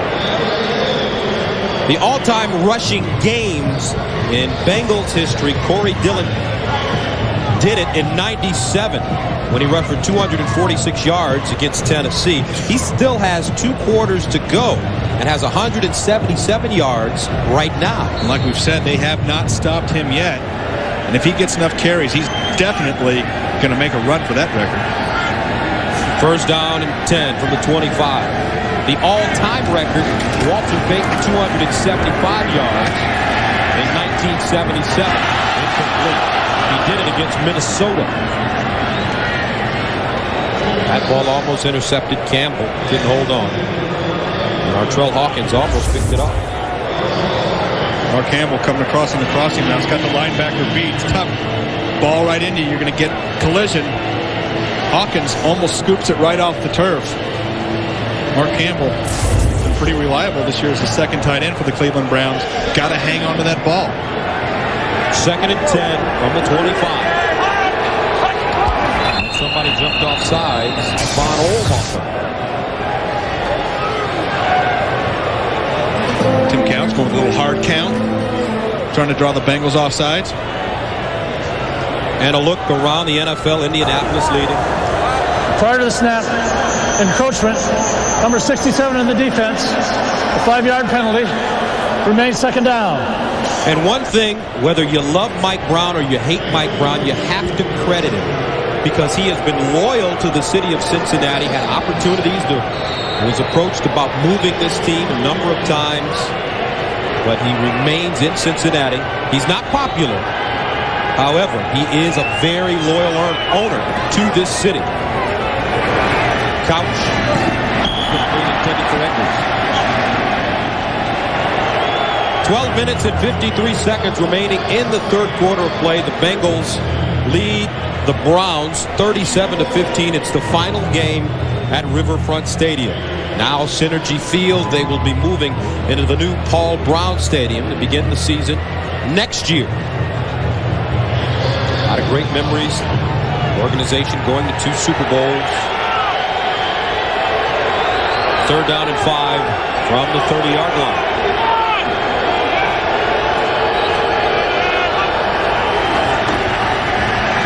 Couch underneath, incomplete. And Kevin Johnson just couldn't hold on. But holding on in New York is Jim Nantz. All right, Gus, check out Tony Banks. It's been a real struggle for him today to this point, but he hooks up with Qadry Ismail, and he bounces off the defenders, and he's going 54 yards for the lead. Ravens in front. Let's go back to Gus and Brent. We saw Tony Banks last week against Tennessee. He had one of his best days, throwing for over 320 yards. Brian Billick has those guys rolling. Great effort by Ismail right there. It looked like he got hurt, turned around and kept running and collapsed in the end zone. Yeast once again from the 22. Craig Yeast, another good return. He gets close to midfield. Flag on the play. Return of 25. And I think this one's coming back.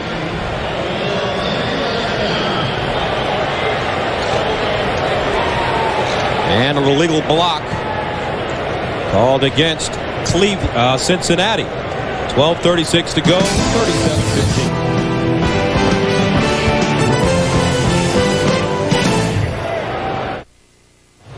The NFL on CBS is sponsored by Southwest Airlines, proud sponsor of the NFL and official airline of the Super Bowl.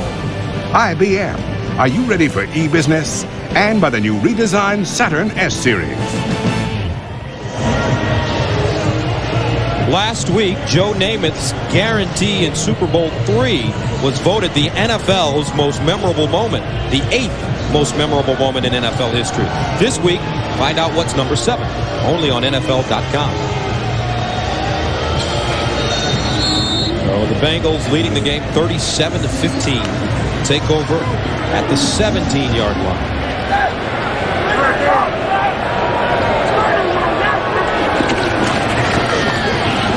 Once again trying to add to his 177 yards.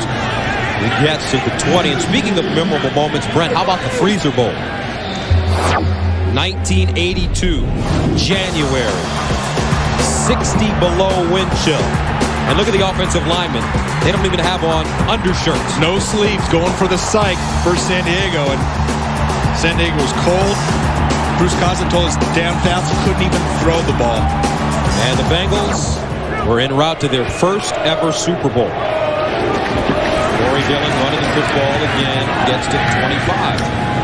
Wally Rayner with the tackle. Bruce Coslett, he's been here 22 of the 30 years. Former tight end, was the coach of the New York Jets, coming back, serving as the offensive coordinator, and finally promoted to the head coaching position.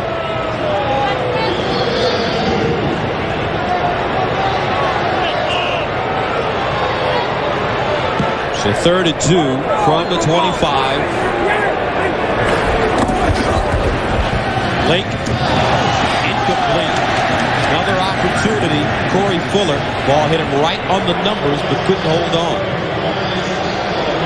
And here comes the punt team for the Bengals. Darnay Scott was running a slant route. Jeff Blake threw it. I think Darnay Scott runs into Dalen McCutcheon.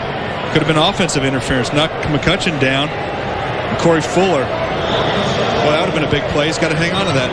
And of course, Jeff Blake saying, hey, ran into my guy, but when you run a slant at 5 yards, you've got 5-yard chucks on McCutcheon. Did a nice job. Short kick. Fair caught at the 45 by Johnson. 11-14 to go. Back to Cincinnati after this.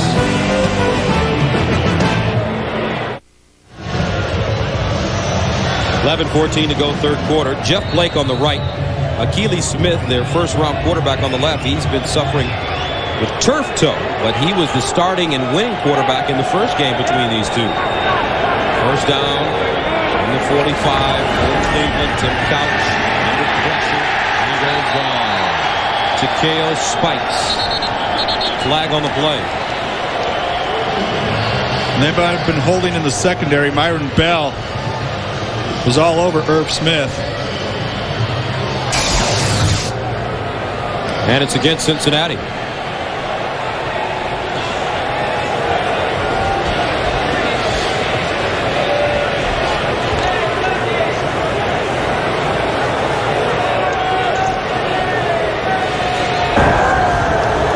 Holding.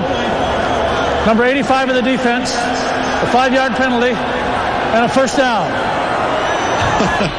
We don't have number 85 on the defense, but actually it's at the top of your screen. There's a couple holds. Watch number 27, Arturo Hawkins. Kevin Johnson out and up. And he was going to be beat big on the up part of it. You still saw the flag thrown over the middle. I think there was some holding as well on the tight end, Irv Smith. A little double holding, but it's better than being beat deep. That's a great idea by the defensive backs. If somebody beats you, hey, I'd rather take that 5-yard holding than a big touchdown downfield.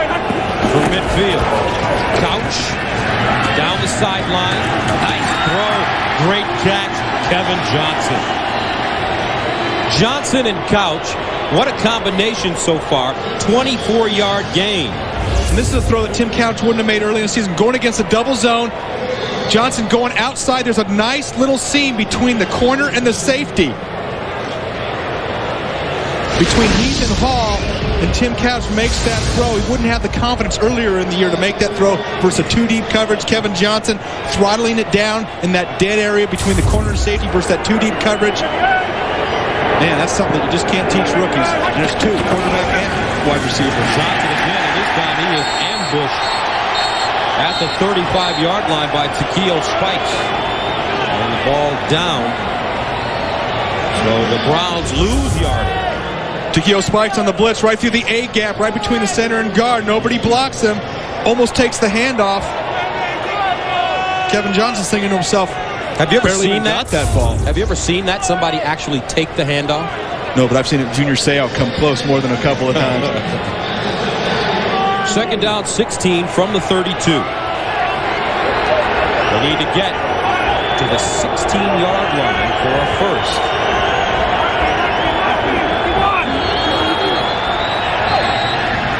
And a flag.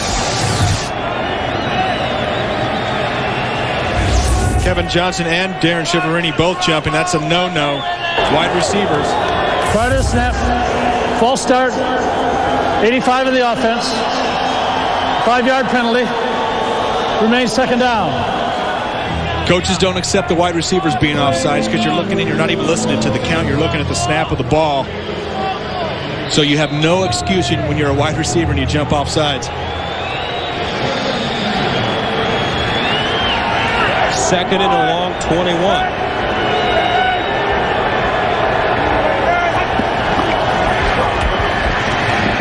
Couch, Terry Kirby.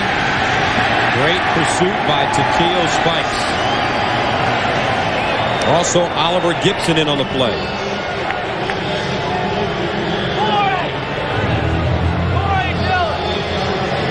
Now, speaking of earlier in the year, the first time these two teams met at Cleveland, Cincinnati won at 18-17. Akili Smith, end of the game, a 2-yard touchdown to Carl Pickens. That was the difference. During that, he directed a 10-play drive covering 80 yards in the final 20.4 seconds. Couch, picked off. Copeland There's the zone coverage, Brent. The zone blitz, and as every defensive lineman dreams about, drop into coverage, have the quarterback throwing right into your hands. Defensive end John Copeland, watch him drop right back into the area you don't expect as a quarterback. The defensive lineman back there, nice job catching it with his hands. 8:46 to go, 37-15, Bengals with the ball.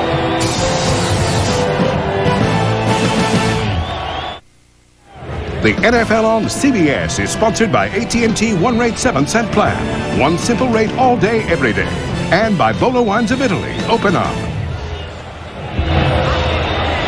Bengals take over at their own 36-yard line.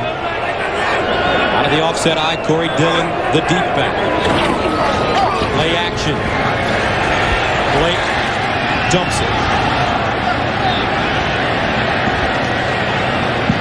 Tonight on 60 Minutes, the Pentagon doesn't want to talk about it, but 60 Minutes does. Gays in the military. Tonight on 60 Minutes. Jeff Blake getting pressure out of the pocket right there. Nice job of selling the play action. Had Darnay Scott deep. One-on-one versus Corey Fuller. Scott was running right by him. Defensive line for the Cleveland Browns put some pressure on him, got him out of the pocket. That was a key pass rush right there. 2nd and 10 from the 36. Jeff Blake again looking for the screen. Nobody there. Now he decides to run. And Blake out of bounds to 41. Chased out of bounds by Raheem Abdullah. Skirmish on the sideline. That's right. You don't want to push another team's quarterback out of bounds on his own sideline because everybody's there to protect their quarterback.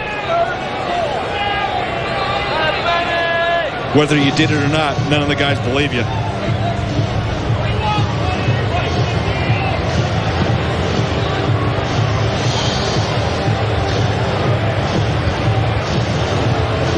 There's Blake. And what kind of team would be looking for a quarterback with Jeff Blake's skills? Oh, I don't know. Only about 20 teams in the league, probably. And, you know, one of his downfalls of his career has been his inconsistency. I think a lot of that lends itself to the offensive line, the protection. He's got some great receivers. I don't think he's ever played with a real good defense, though. So if I'm Jeff Blake, I want to go someplace like a Tampa Bay where you've got an outstanding D. Unnecessary roughness, number 47 of the defense. Unnecessary roughness, number 89 of the offense. Penalties offset. They're down. Ryan McNeil and Marco Battaglia. McNeil right in the middle. Getting a little fired up. Yeah, Steve Foley better get a helmet on. Don't go into a battle without your helmet. Could you lose those in this league?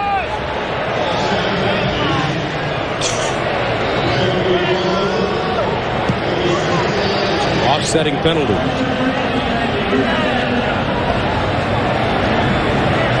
As the officials take their time and get things sorted out. Corey Dillon comes back into the game along with Tony McGee and Cliff Gross.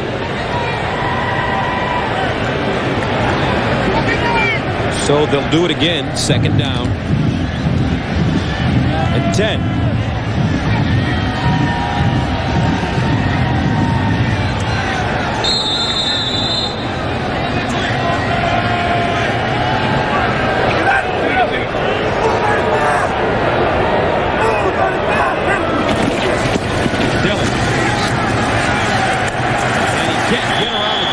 Tackle by the rookie, Dalen McCutcheon.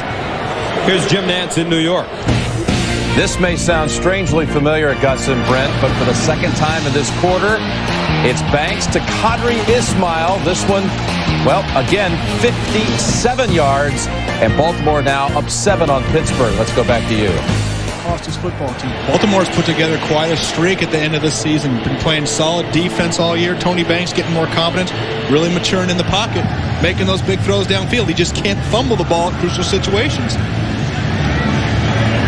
3rd down and 12 for the Bengals. Need to get to the 46, and they will not. That time, Corey Dillon with no running room. John Theory, the former linebacker, now on the defensive line with the tackle. And a look at the AFC playoff picture. Jacksonville, Indianapolis, Seattle. all divisional leaders. Tennessee, Buffalo, Miami.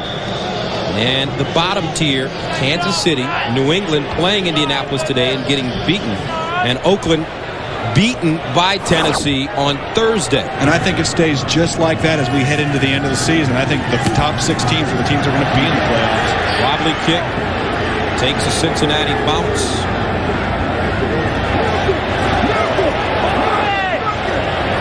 Still rolling. Get that thing going. Damon Griffin trying to help it along. 41-yard punt.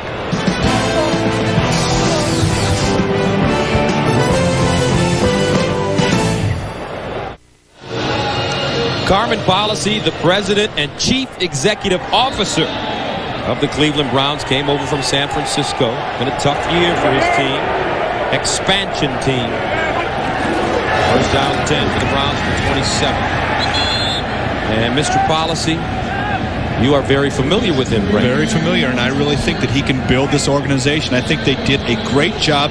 Maybe had one of the best all-around drafts last year. You talk about getting Tim Couch, Kevin Johnson, what I think is the steal of the draft, a couple of starting linebackers in Abdullah and Wally Rayner, Dalen McCutcheon at corner, Shiverini. I mean, you got guys that are going to be the core of this team for years to come. They've got 13 picks coming up into this draft next year, and Carmen Policy knows what to do with draft picks. Tim Couch underneath, caught by Mark Campbell, and he gets to midfield.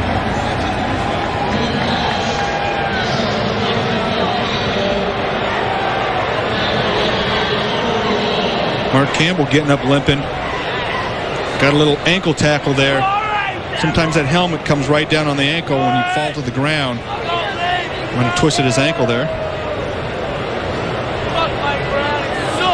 And there's Mr. Alfred Lerner, the owner and chairman of the Cleveland Browns. A Brooklyn, New York native. Lives in Cleveland. And if the draft took place today, Cleveland would have the #1 pick. And I think they ought to take Peter Warrick. No ifs, ands, or buts. Some people are saying Ron Dane. I know that they're looking for a running back, but you can get a quality running back in the 2nd, 3rd, 4th round, maybe 5th round sometime. Just ask Terrell Davis and the Denver Broncos. 6th round pick, right? 5th round, 6th round. You look about Kevin Johnson and Peter Warrick out there, your wide receivers. That would be a nice tandem to make some things happen. First down 10 from midfield. Couch to Kevin Johnson. Complete. Flag on the play. Hawkins again. Artrell Hawkins frozen in time, saying, I was just playing the ball. The key was he pushing before he was playing the ball? Pass interference. Number 27 in the defense.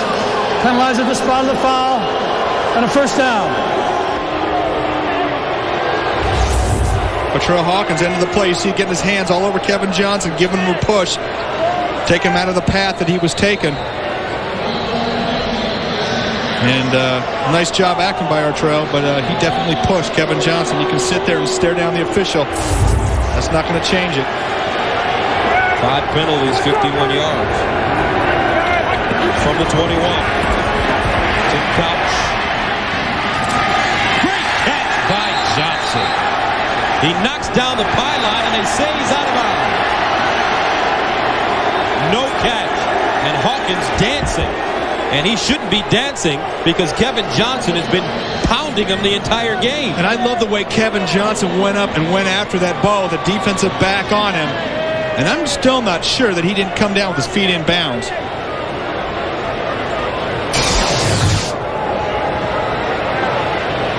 And a penalty called against Cincinnati.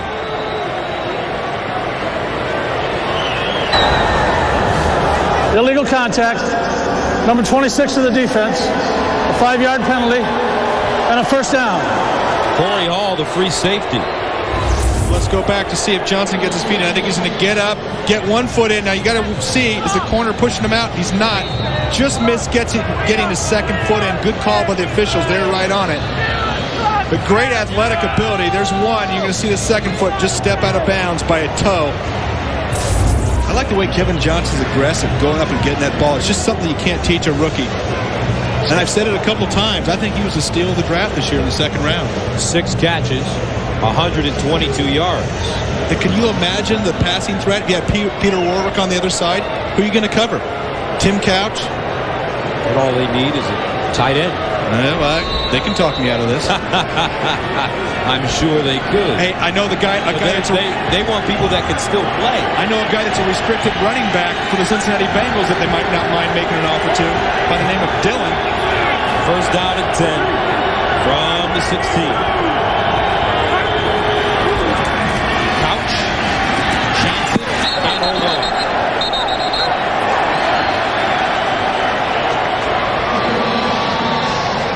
Kevin Johnson, a little frustrated. Archero Hawkins, whose defense has been improved every week, and that's a classic example. You're going to see Kevin Johnson, the ball was behind him. What he wanted to do was turn his head and get upfield and get into the end zone. You see him turn his head there just for a split second before he pulls the ball in. You got to catch it first, then get upfield. He knows it. And not just rookies do that, veterans do that all the time. Second and 10. Spikes. Short blitz, he backs off. Couch. And he put that one on the line. Touchdown. Irv Smith.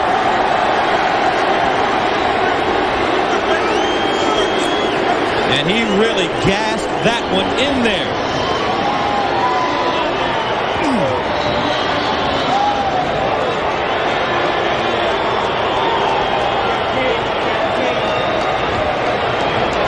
So with 5:02 to go in the third quarter, it's now 37-21. And I think the Browns are going to go for 2. Try to bring it within 14. Irv Smith running the deep stick out route. Give a nice little move inside. Tim Couch put it right on the numbers. Got upfield into the end zone.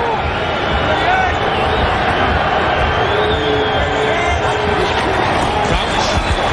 Quick slant. And they don't get it. Kevin Johnson, the intended receiver. And the Hawkins-Johnson battle continues.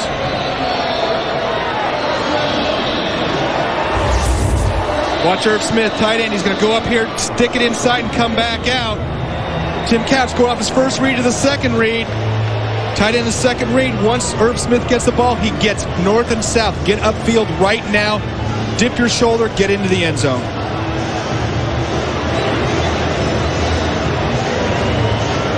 Tim Couch likes what he's seeing. Couch so far 15 of 26, 227 yards, 2 touchdowns, 1 interception. Browns keep hanging around. You know, 5 games this year, they failed to score in the second half. It was nice for them to get some points going here.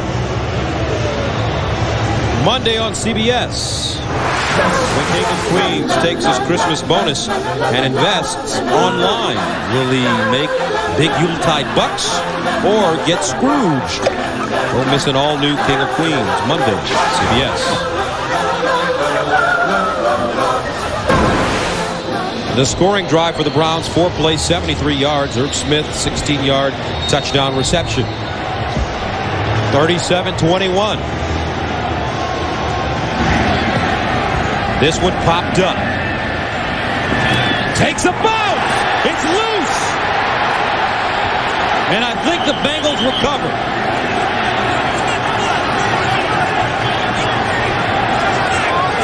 Nick Williams had it.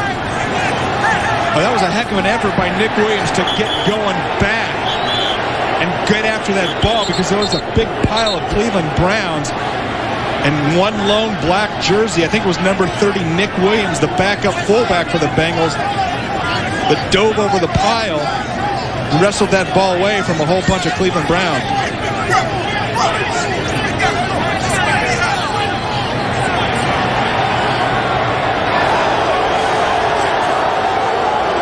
Bengals hold on. Golden opportunity there for Chris Palmer's squad. Watch the up man on the right, right here, number 30, Nick Williams. The ball bounces right at his feet and bounces off his knee. Now watch this effort. Watch him go over the pile, get tripped up in the knees, and land on the ball.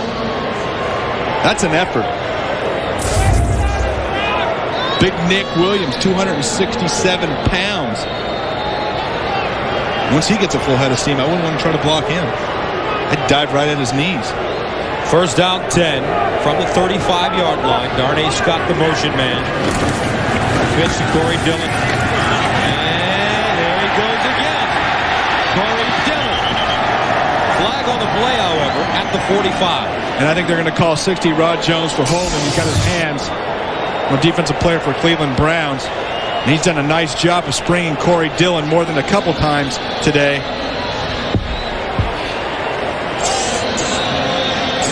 But I think he gets his hands on Raheem Abdullah. Holding. Number 60 of the offense. A 10-yard penalty. Repeat first down. Rod Jones, fourth year out of Kansas, is a Detroit native. Henry Ford High School is getting better as the year goes on. And here's the hold right here. Contacting Rod Jones. He's got his hand right behind his jersey. When you get your hand behind, the referees are going to call it every time. You've got to reroute your hands into the framework of the body. Rod Jones, you saw, he was frustrated. He didn't think he was holding. But you get that hand behind the jersey, the back of the defensive player, they call it every time. Well caught. Tony McGee, the tight end, gets to midfield. And it's a gain of 12. For Cleveland, Mark Campbell has a sprained right ankle. His return is probable. Tony McGee, stalwart tight end for several years here with the Cincinnati Bengals, along with Pickens and Darnay Scott, the trio. Pitch it. Dillon again. Stood up. Driven down.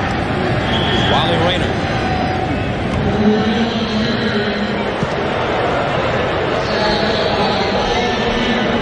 So Dillon threatening the season high in the National Football League. 199 is the season high. And Eddie George set the mark Thursday against Oakland. Dillon at 193. Second and 9 from the 48. Late. Out of the backfield. Dillon can't hold on.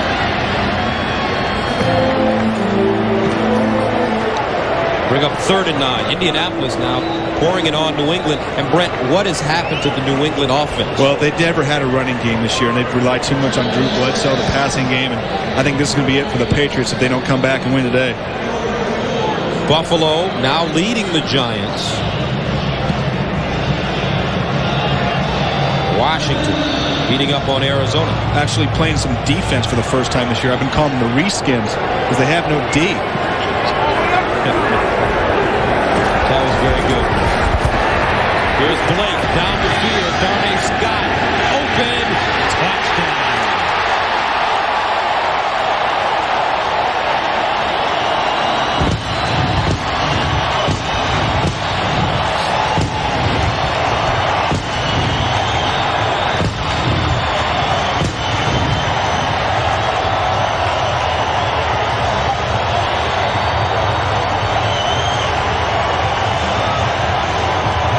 Darnay Scott, 52 yards. And the Bengals take a 43-21 lead. You can't take a safety and cover one of the best receivers in the league. And I don't think Darnay Scott did anything. I think he just went right by Corey Ford. Extra point is good. Darnay Scott, 2 catches, 75 yards.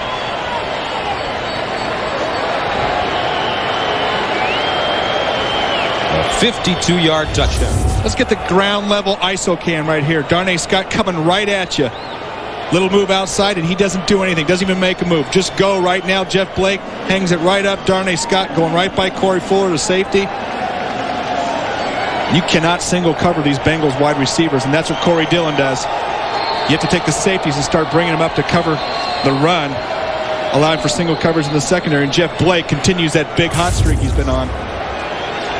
Darnay Scott, big touchdown, says he has a $250,000 bonus clause in his contract if he makes the Pro Bowl. And I don't think there's any question he ought to make it. Great job working this offseason. And we pushed him. We said, hey, what are you going to do with that money? He said, oh, he's looking at a car. And we really pushed him. We said, which one? Just maybe thinking about getting a new Mercedes or something. So I think they're going to have to re-kick this. Belfry once again.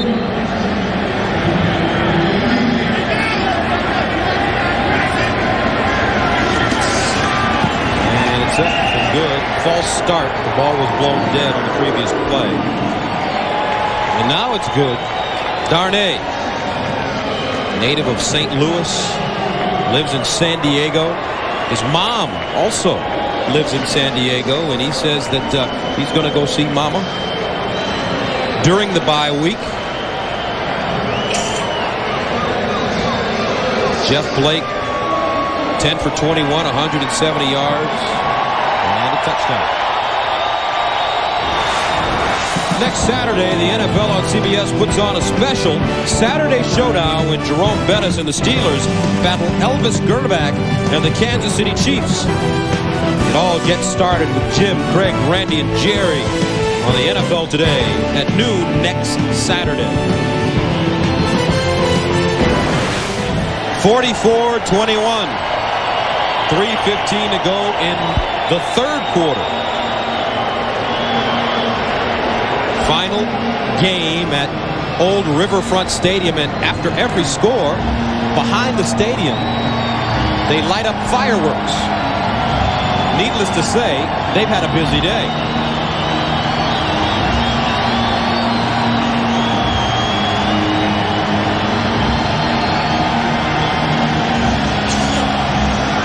Haven't heard this music for a while in Cincinnati. Welcome to the jungle.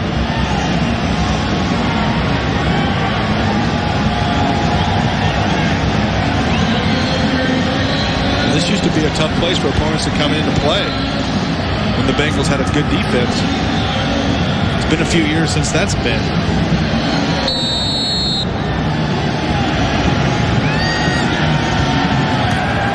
Belfry line drive kick caught at the 15. Howell up to the 35. Spins out of trouble and goes down. Fumbles. Bengals get it. Flags on the play.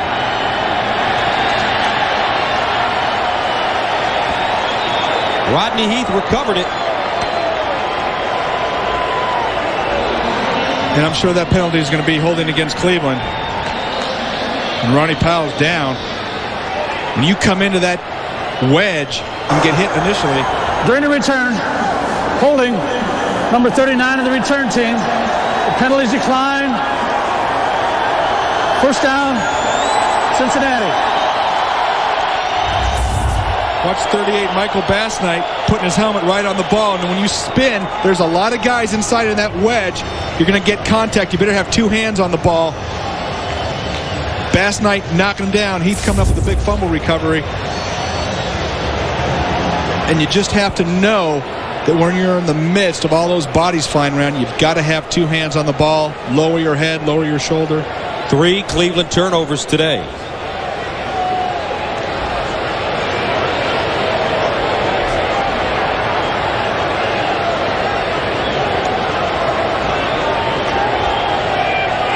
Cincinnati really racking up the yardage this afternoon. 10th in the NFL in total offense. And making all the plays on special teams. And we've talked about that earlier. The Browns have really struggled this year on special teams. That's an area this offseason they've got to go out and upgrade. You've seen Kevin Johnson back returning punts, their starting wide receiver. And I really thought Desmond Howard, when he was released from the Packers here a week and a half ago, that they would go ahead and grab him just so Kevin Johnson wouldn't have to return punts. He went to Detroit. Promptly returned a punt return for a touchdown. Look at the right part of your screen. Here's Powell. And he's going to take a shot right there. And that's a picture-perfect tackle by Bassnight. Just taking him and driving him into the turf. And Ronnie Powell's still down. Hopefully he's okay. Usually when you get that full force of a guy laying on you and driving you into the turf, shoulder/collarbone type of injury. And let's hope it's not too serious. And they're bringing the carts out. And the NFL does a good job. You always want to err on the side of caution. It's a precautionary move, and it obviously didn't look as serious up here. Usually, it looked like he was moving down there. Usually when they bring the carts out and they take the players off, they are eventually okay. As you mentioned, it's just a precautionary measure.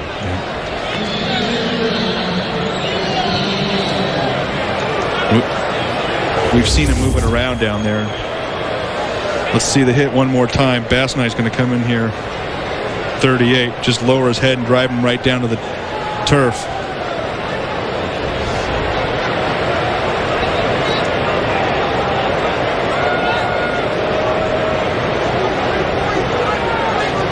And you're going to see Bass Knight come in once again and continue his leg drive. And hopefully that's not a collarbone, because that's what it looks like to me.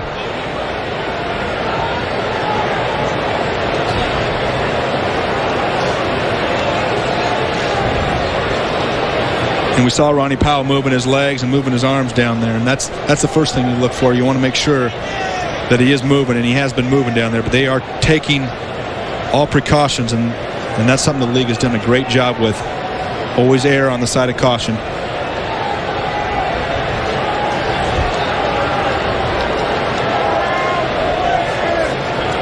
So Ronnie Powell, a rookie from Northwestern State,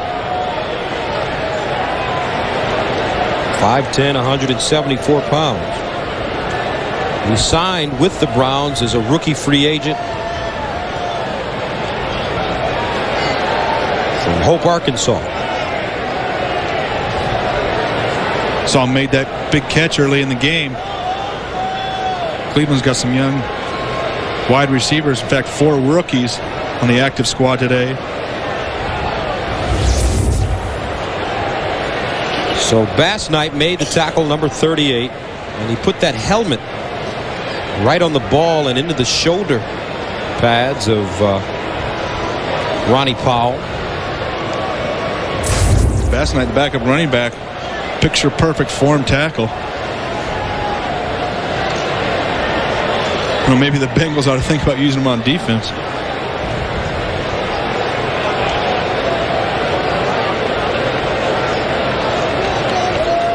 So Bruce Coslett's team up 44-21, and you never want to see anything like this happen. And they are getting him onto the cart. Once again, folks, usually this is done as a precautionary measure, and more times than not the player is okay.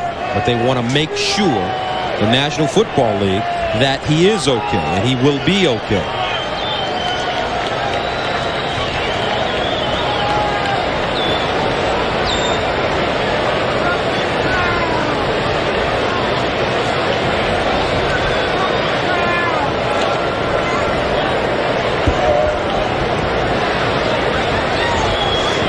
Cold and wet day here in Cincinnati. Temperature 40 degrees, and it's been raining throughout the game.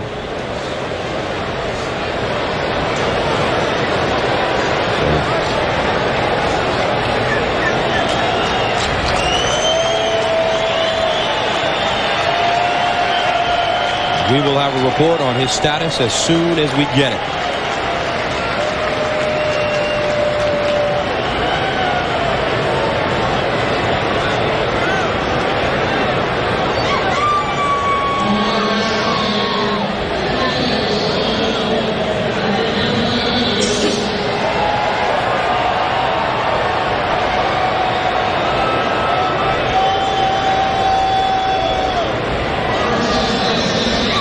(44-21). Cincinnati leads Cleveland. 3:04 to go in the third quarter of play. And because of the turnover, the Bengals get the football at the Cleveland 43-yard line. First down and 10. And this time it is the backup Michael Bass Knight who made the tackle. Running the football, Corey Dillon may be done for the day. Michael Bass Knight, also a rookie, played at North Carolina A&T in the MEAC Conference. Historically black colleges, Howard, Florida A&M, and North Carolina A&T, South Carolina State, schools like that. 2nd down and 3 from the 36.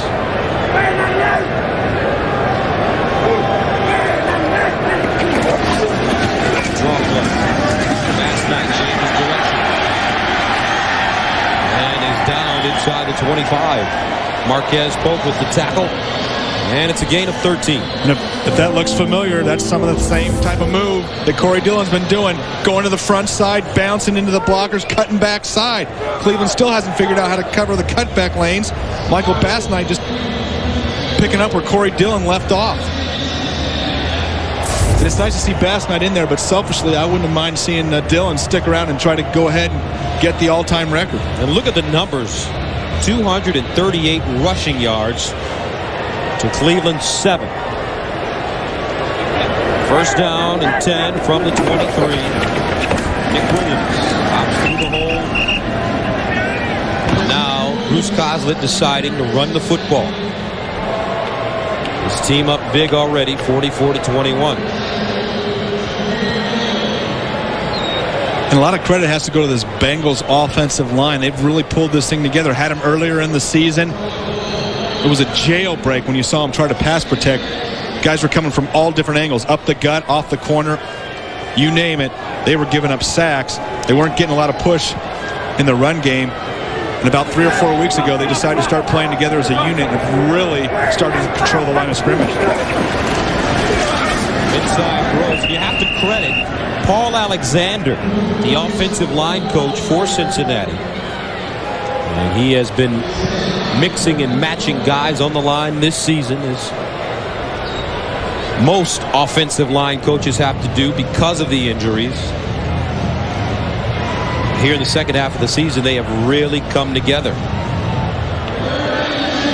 And you always talk about quarterbacks and receivers developing that chemistry, but there's a chemistry that has to be developed along the offensive line, knowing what guys are doing, how they play, making calls, all those things need to be taken into account. Pitch to Bassnight, looking for 1st down on 32.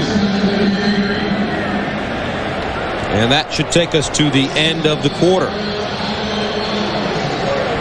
That's the end of the quarter, and the score 44-21. Bengals will return to Cincinnati right after this message and a word from your local station.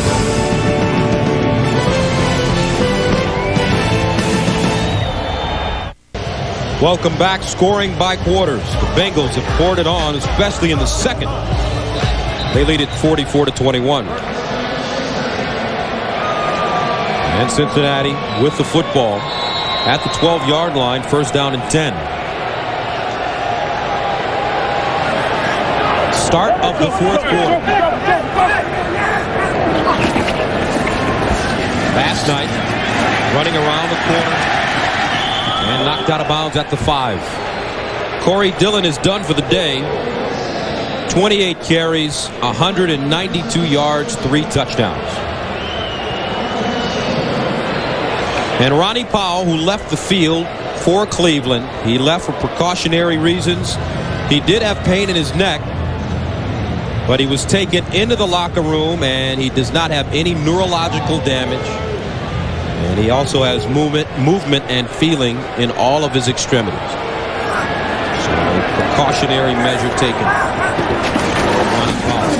Here's the handoff again. Bassnight gets to the 5. Wally Rayner with the stop.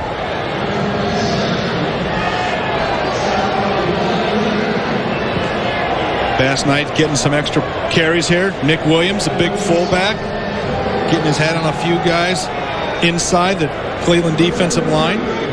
Talked about Nick Williams being 267 pounds. That is a monster fullback. I'd like to see Big Nick carry the ball down here. See if he's got some shake and bake. Played at Miami. Block for Edgerrin James, the star tailback for the Indianapolis Colts. There's Bassnight, keeping those legs churning, gets to the 2-yard line. Raheem Abdullah with the tackle. On 3rd down and 3. And the Bengal fans, they want more. But I can't see Bruce Coslett doing that. Well, it doesn't look like the field goal team's coming in, so they're going to keep it on the ground. Not trying to, and this is a situation in which he's not trying to run up the score, is it? No, or is it they're not? just running the ball. If they were trying to run up the score, they'd be throwing it. So 4th down. Fast Knight goes backwards. Wally Rayner, great tackle.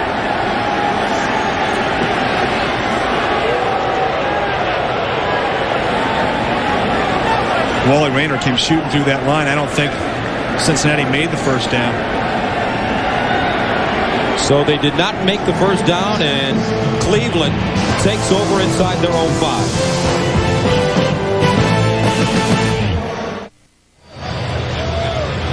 Tuesday on CBS, it's a very special holiday jag when a visit to Christmas past makes for a story of romance and adventure. Tuesday on CBS, Browns take over at their own 3-yard line. Tim Couch passing underneath, Campbell with the catch, and he gets to the 15.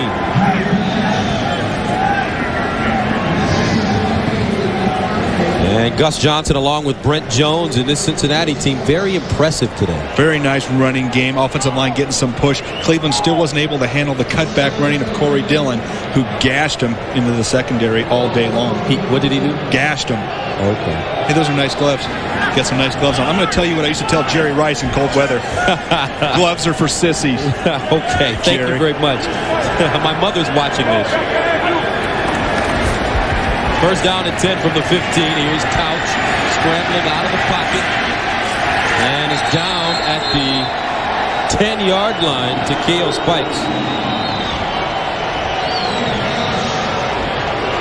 Yeah, I thought you were tough. Don't try to take them off and try to fool the viewers my gloves off. I like my gloves. I got these yesterday. I got you. As we got our matching sweaters. Now, what did you tell Jerry Rice? I never wore gloves in a game. I told him gloves are for sissies. And he laughed. You're not laughing. I'm not laughing. Well, you're not as tough as Jerry. Okay, buddy. I got something for you after this game. That's right. I'm going to show you my sissy. Here's Couch, and he's sacked at the 1. Kimo von Oelhoffen. Now, I'm used to saying that name now, Kimo von Oelhoffen.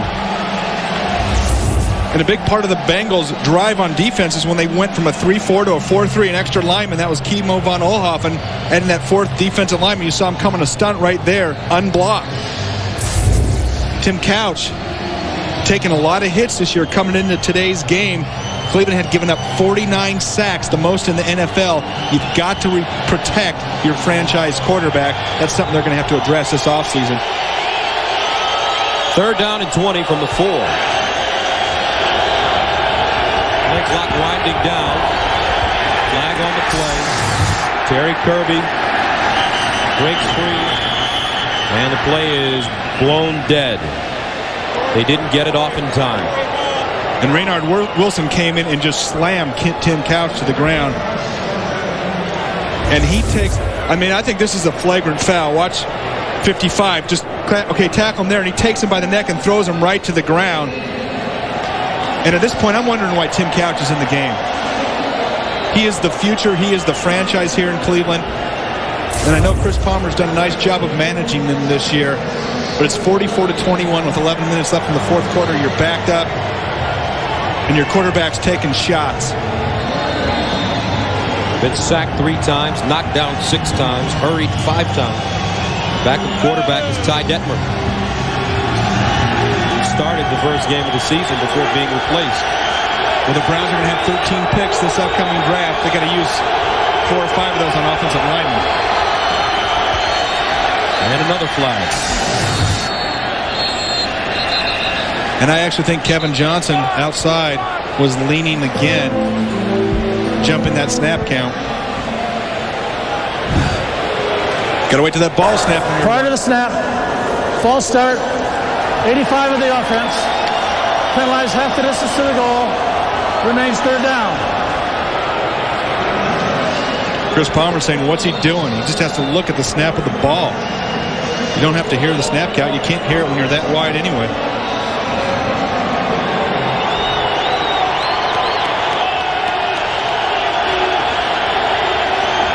Third down, 23.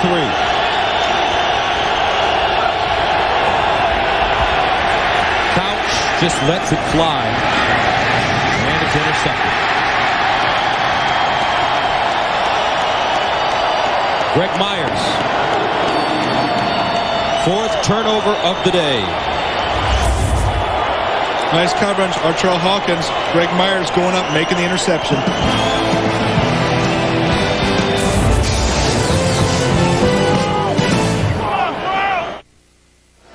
The NFL on CBS is sponsored by Merrill Lynch. There's a new way to work with Merrill Lynch any way you want. The world's fastest shaver, Panasonic Sonic Shaving. Get up to speed. And by Ford F-Series. The best-selling trucks are built Ford tough. Welcome back to Synergy Field. Bengals lead it big, 44-21. Ty Detmer warming up on the sidelines. He will replace Tim Couch. And Cincinnati with the football at the 37. Last night, running hard. Tackled by Mike Thompson. And a look at the game summary.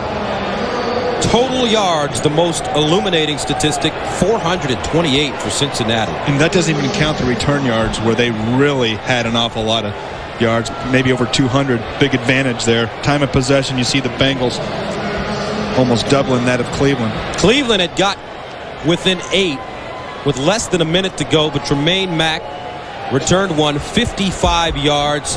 They tacked on a face masking penalty, so they had the ball at the 15-yard line, eventually scored, and that's pretty much the difference so far. And from that point on, it's been all Bengals. I agree with you, partner. That was a big momentum swing right before halftime with Tremaine Mack's return. Big smile on the face of Corey Dillon. He's been the star today. 192 yards after only 3 quarters. He's a restricted free agent. And if I'm the Cleveland Browns, I go ahead and make him an offer. You're going to have to give up draft picks. But the worst thing that can happen is the Bengals have to pay him more than they were going to originally pay him. It messes up their salary cap. Well, you know, a lot of teams are going to be interested in Corey Dillon.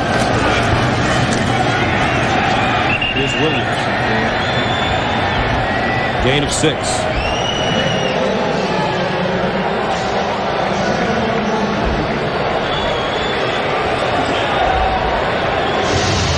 And I think one of the things the Cleveland Browns are going to have to do when you talk about regrouping and going after free agents, the first thing I do is I look at the teams within your division. Tony Brackens from Jacksonville has yet to be signed. Big pass rusher. They obviously need one of those. Go after him. Some defensive players around the league within the division. Jacksonville did a great job of that last year, acquiring Gary Walker from Tennessee, Carnell Lake from Pittsburgh. Really strengthened their defense. Hurt teams within their division. Jeff Gross.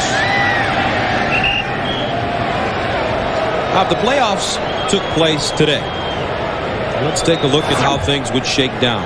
The wild card game will feature Miami at Seattle, Buffalo, Tennessee. Then you get to the divisional playoff, Miami, Seattle winner versus Indianapolis, Buffalo, Tennessee winner against Jacksonville. And I really think Jacksonville with a healthy Fred Taylor is unbeatable. And if they maintain that home field advantage, they are going to be tough to beat. There's one final. St. Louis beating New Orleans on the road today. Nick Williams once again, play ridden out. And he's down at the 19. I think St. Louis is the team to beat there in the NFC. I think there's a lot of mishmash. 7-4, teams 6-5. The standings in the NFC West. St. Louis have already clinched the division. Carolina 5-7 on the season, taking on Green Bay today on the road and trailing. Well, it's been a long time since I've seen San Francisco down that low.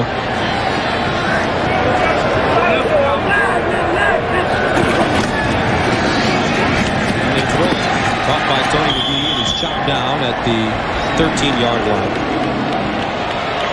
Now, St. Louis is trying for home field throughout the playoffs, and here's the NFC playoff picture. The wild card game, Minnesota and Washington, Green Bay at Tampa. And the next week, Minnesota-Washington winner against Detroit at the Silverdome, and the Green Bay-Tampa Bay winner at St. Louis. How about your Detroit Lions from your hometown? Without Barry Sanders, what a year. Great job by Bobby Ross. Talk about a team coming together. Yeah, really come together, you're right, as a team. First down 10 from the 13. New quarterback in the game for the Cincinnati Bengals. Scott Covington, rookie out of Miami. Jeff Blake Dunn, 11 for 22, 176 yards, 1 touchdown, no interception. Bruce Coslet telling us Scott Covington, strong arm, throws an accurate ball. We probably won't get a chance to see him do that. Rain coming down. Bengals already way ahead here in the fourth quarter. So we'll see how he hands off. Boy, that was a nice handoff by Scott Covington.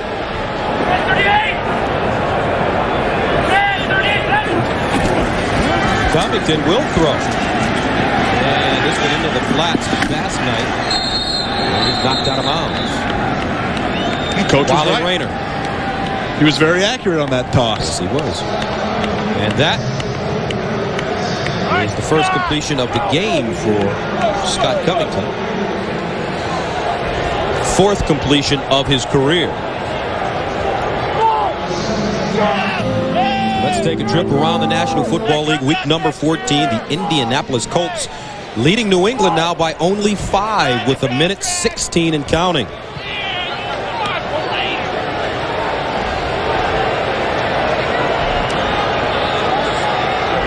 And New England at Indianapolis 30. They're at Indianapolis's 30-yard line. Make it 35 with about 1:10 to go. Timeout called by the Bengals. 5:07 to go. 44-21.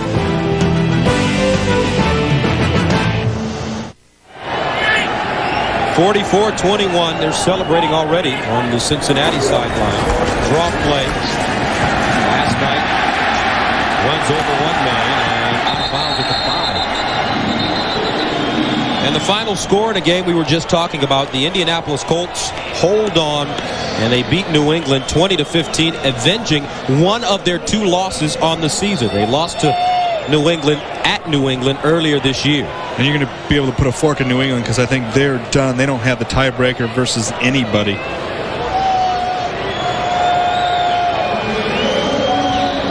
So Indianapolis looking for home field advantage throughout the playoffs. They're trying to stay close to Jacksonville. Jacksonville with only 1 loss on the year, that coming at home to Tennessee, and they will play Tennessee in the next couple of weeks. Play clock winding down. 5 minutes to go. Delay a game. Offense. A 5-yard penalty. And to Bruce Coslet's remains 4th down. And to Bruce Coslet's credit, he is trying to limit the amount of scoring now.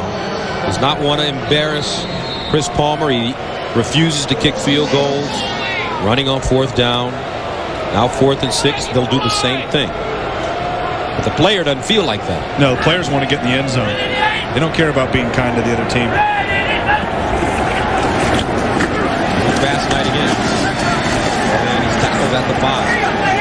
Did not make the first down, so Cleveland will get it back once again. Ty Detmer coming into the game for Cleveland. Cincinnati up.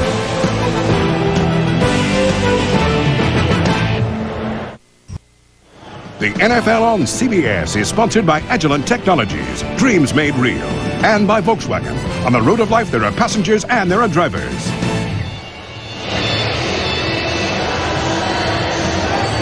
Sad day for members of the Dog Pound who've made the trip to Cincinnati. Coming up on the American General postgame show, Jim, Craig, Randy, and Jerry will get you caught up on all the scores and highlights and recap all of today's action in the NFL. That's all coming up on the American General postgame show.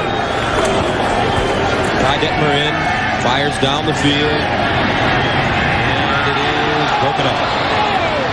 Broken up at the last moment by Rodney Heath, intended for Darren Chiaverini.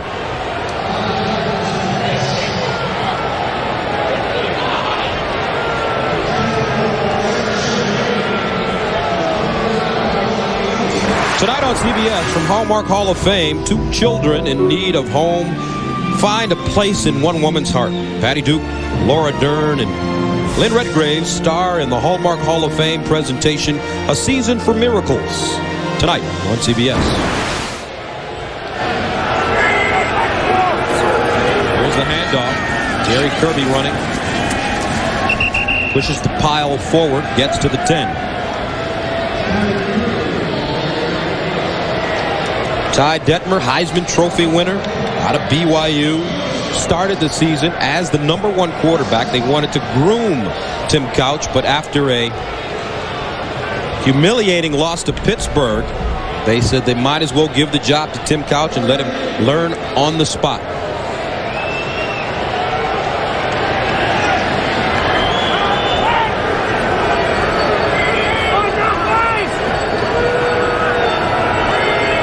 Third down and 8. Ty Detmer over the middle, and it's caught at the 20-yard line. First down, gain of 11 for Shiverini. A couple of scores to update you on. The New York Giants, huge win. They improved to 7-6 as they beat Buffalo on the road. And also, Steve Berline runs for a 5-yard touchdown as time expires, and Carolina defeated Green Bay 33-31. So Green Bay, they were on a small roll, losing to George Seiferd's Carolina Panthers, and there's a team without a lot of talent. Coach Seifert has done a tremendous job with them this year. I spent a lot of time with them last year telling them, hey, here's the jobs that you take, here are the jobs you shouldn't take. One of the teams I told them not to take was Carolina. Too much salary cap. They were very up against it and not a whole lot of talent. He's done a nice job motivating those guys this year because I didn't think they'd get more than 3 or 4 wins.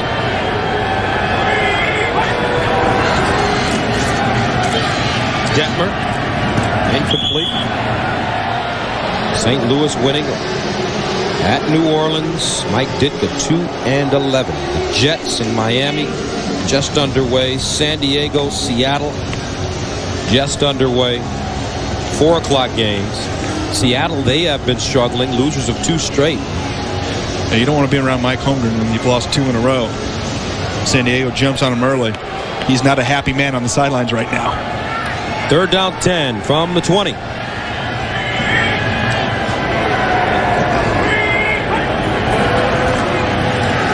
Detmer over the middle. Another reception by Shiverini, short of the first down. I think there's no question right here. You got to go for it on 4th down. Darren Shiverini, nice hip over, ball thrown behind him, kick his hip over. Hang on to the ball with those gloves. A lot of times those gloves are tacky. Prior to them getting wet, they're playing a rain game like that. Those gloves get really slippery. So 4th and 1. Detmer straight ahead, first down.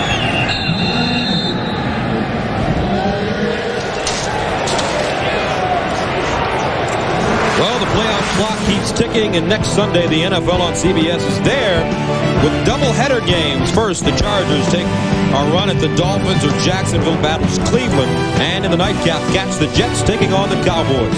Check local listings beginning with Jim, Craig, Randy, Jerry. On the NFL Today, Detmer steps up in the pocket, dumps it off, incomplete. 2:25 remaining, the last game at Synergy Field, formerly Riverfront Stadium.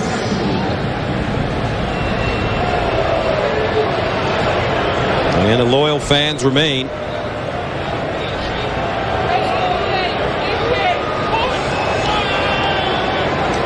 And Synergy Field, but this is the new place. Paul Brown Stadium, still under construction. And they have 46,000 season tickets sold already. Capacity, a little over 65,000. Reception by Herb Smith. Another final to pass along to you. The Baltimore Ravens have defeated the Pittsburgh Steelers 31-24. Brian Billick's team starting to really catch fire. Big win last week against Tennessee. They embarrassed the Titans. And Detmer down the field. Knocked away at the last moment by Hawkins. Intended for Kevin Johnson. And that takes us to the 2-minute warning. 44-21.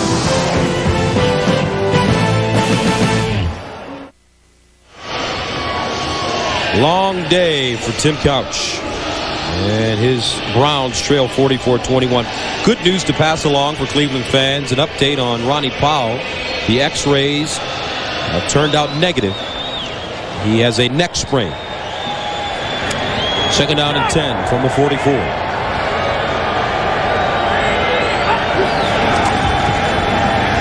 Ty Detmer under pressure. Incomplete.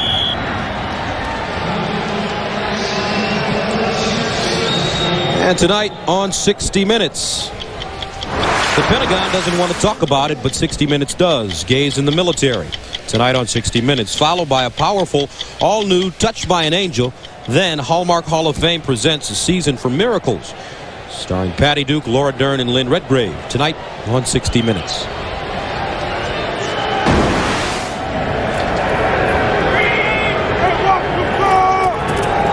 Third down and 10. Terry Kirby with running room. And a first down to the 31. 134 and counting. Browns in the hurry-up offense.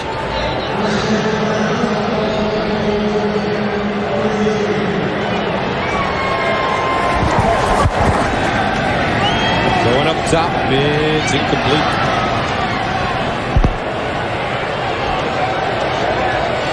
So this is the final game at Riverfront Stadium. Let's take a look at the first game ever. Sam Weish was the quarterback back in 1970 against the Oakland Raiders. Weish ran for a touchdown, threw another touchdown, this one to Essex Johnson. The Bengals shocked the Raiders by 10. We've been pumping Sam Weish all day. That's right. It's been all over this Riverfront Stadium.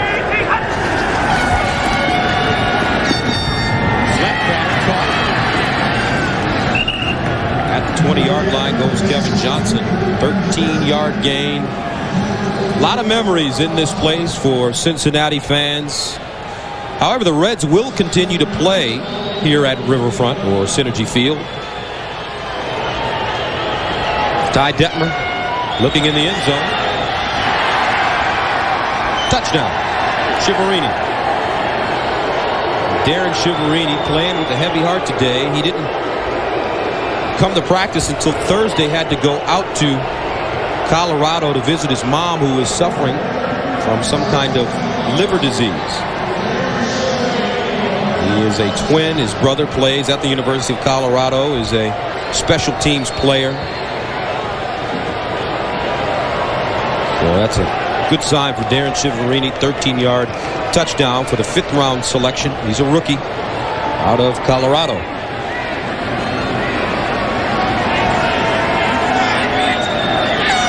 Seconds to go. Extra point good.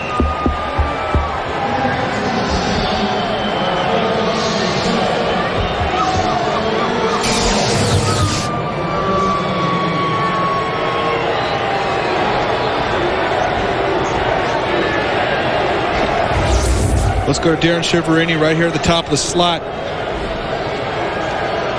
Run a little scissors route on the outside receiver, little crossing. Defensive backs run into each other, giving Shiverini a little extra cushion. The sure-handed wide receiver hangs onto the ball. Nice toss by Ty Detmer. Nice little play there. Yes, indeedy. Just call that the scissors route. Little scissors action going on there. Get those defensive backs confused, run into each other. That's an area where Cincinnati's going to have to upgrade. We've talked about what Cleveland needs to do.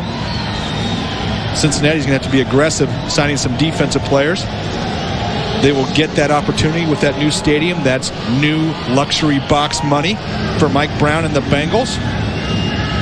Does not count against the cap. Allows you to go out and sign players, give them bigger signing bonuses. They definitely need some help on the defensive side of the ball, secondary especially.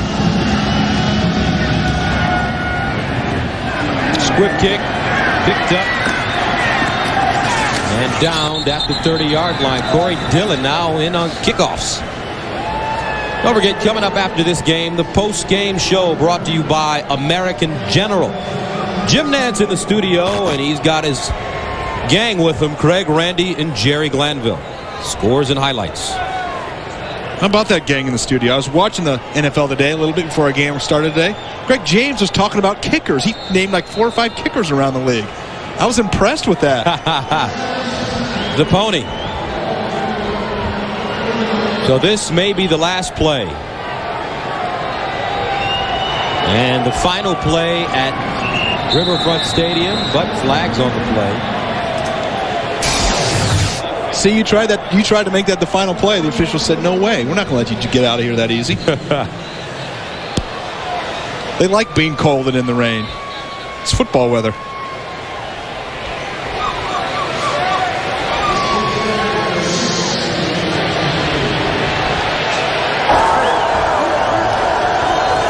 Offense, 12 men in the huddle prior to the snap. It's a 5-yard penalty. Remains first down. Nice try, Coach. You're already up 16. Don't need to put 12 guys in the huddle.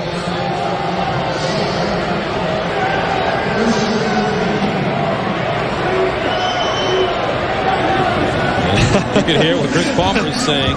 End the game, let's go. He's cold just like we are. I don't know. He may be a little warm. Hot is a better way to say it. That's true. Now they've got a lot to look forward to. Solid core of rookies this year. 13 draft choices next year. Got to make them count.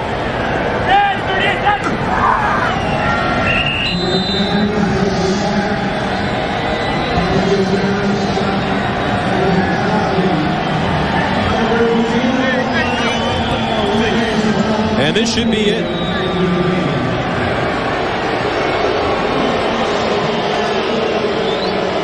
Final game at Riverfront. And they may need one more snap. Here we go. And this definitely is it. The Cincinnati Bengals, in their final game at Old Riverfront Stadium, defeat the Cleveland Browns 44-28. Big game for Corey Dillon. 193 yards rushing, and the final score 44-28. Coming up next, it's the American General Motors with Jim Nantz in New York.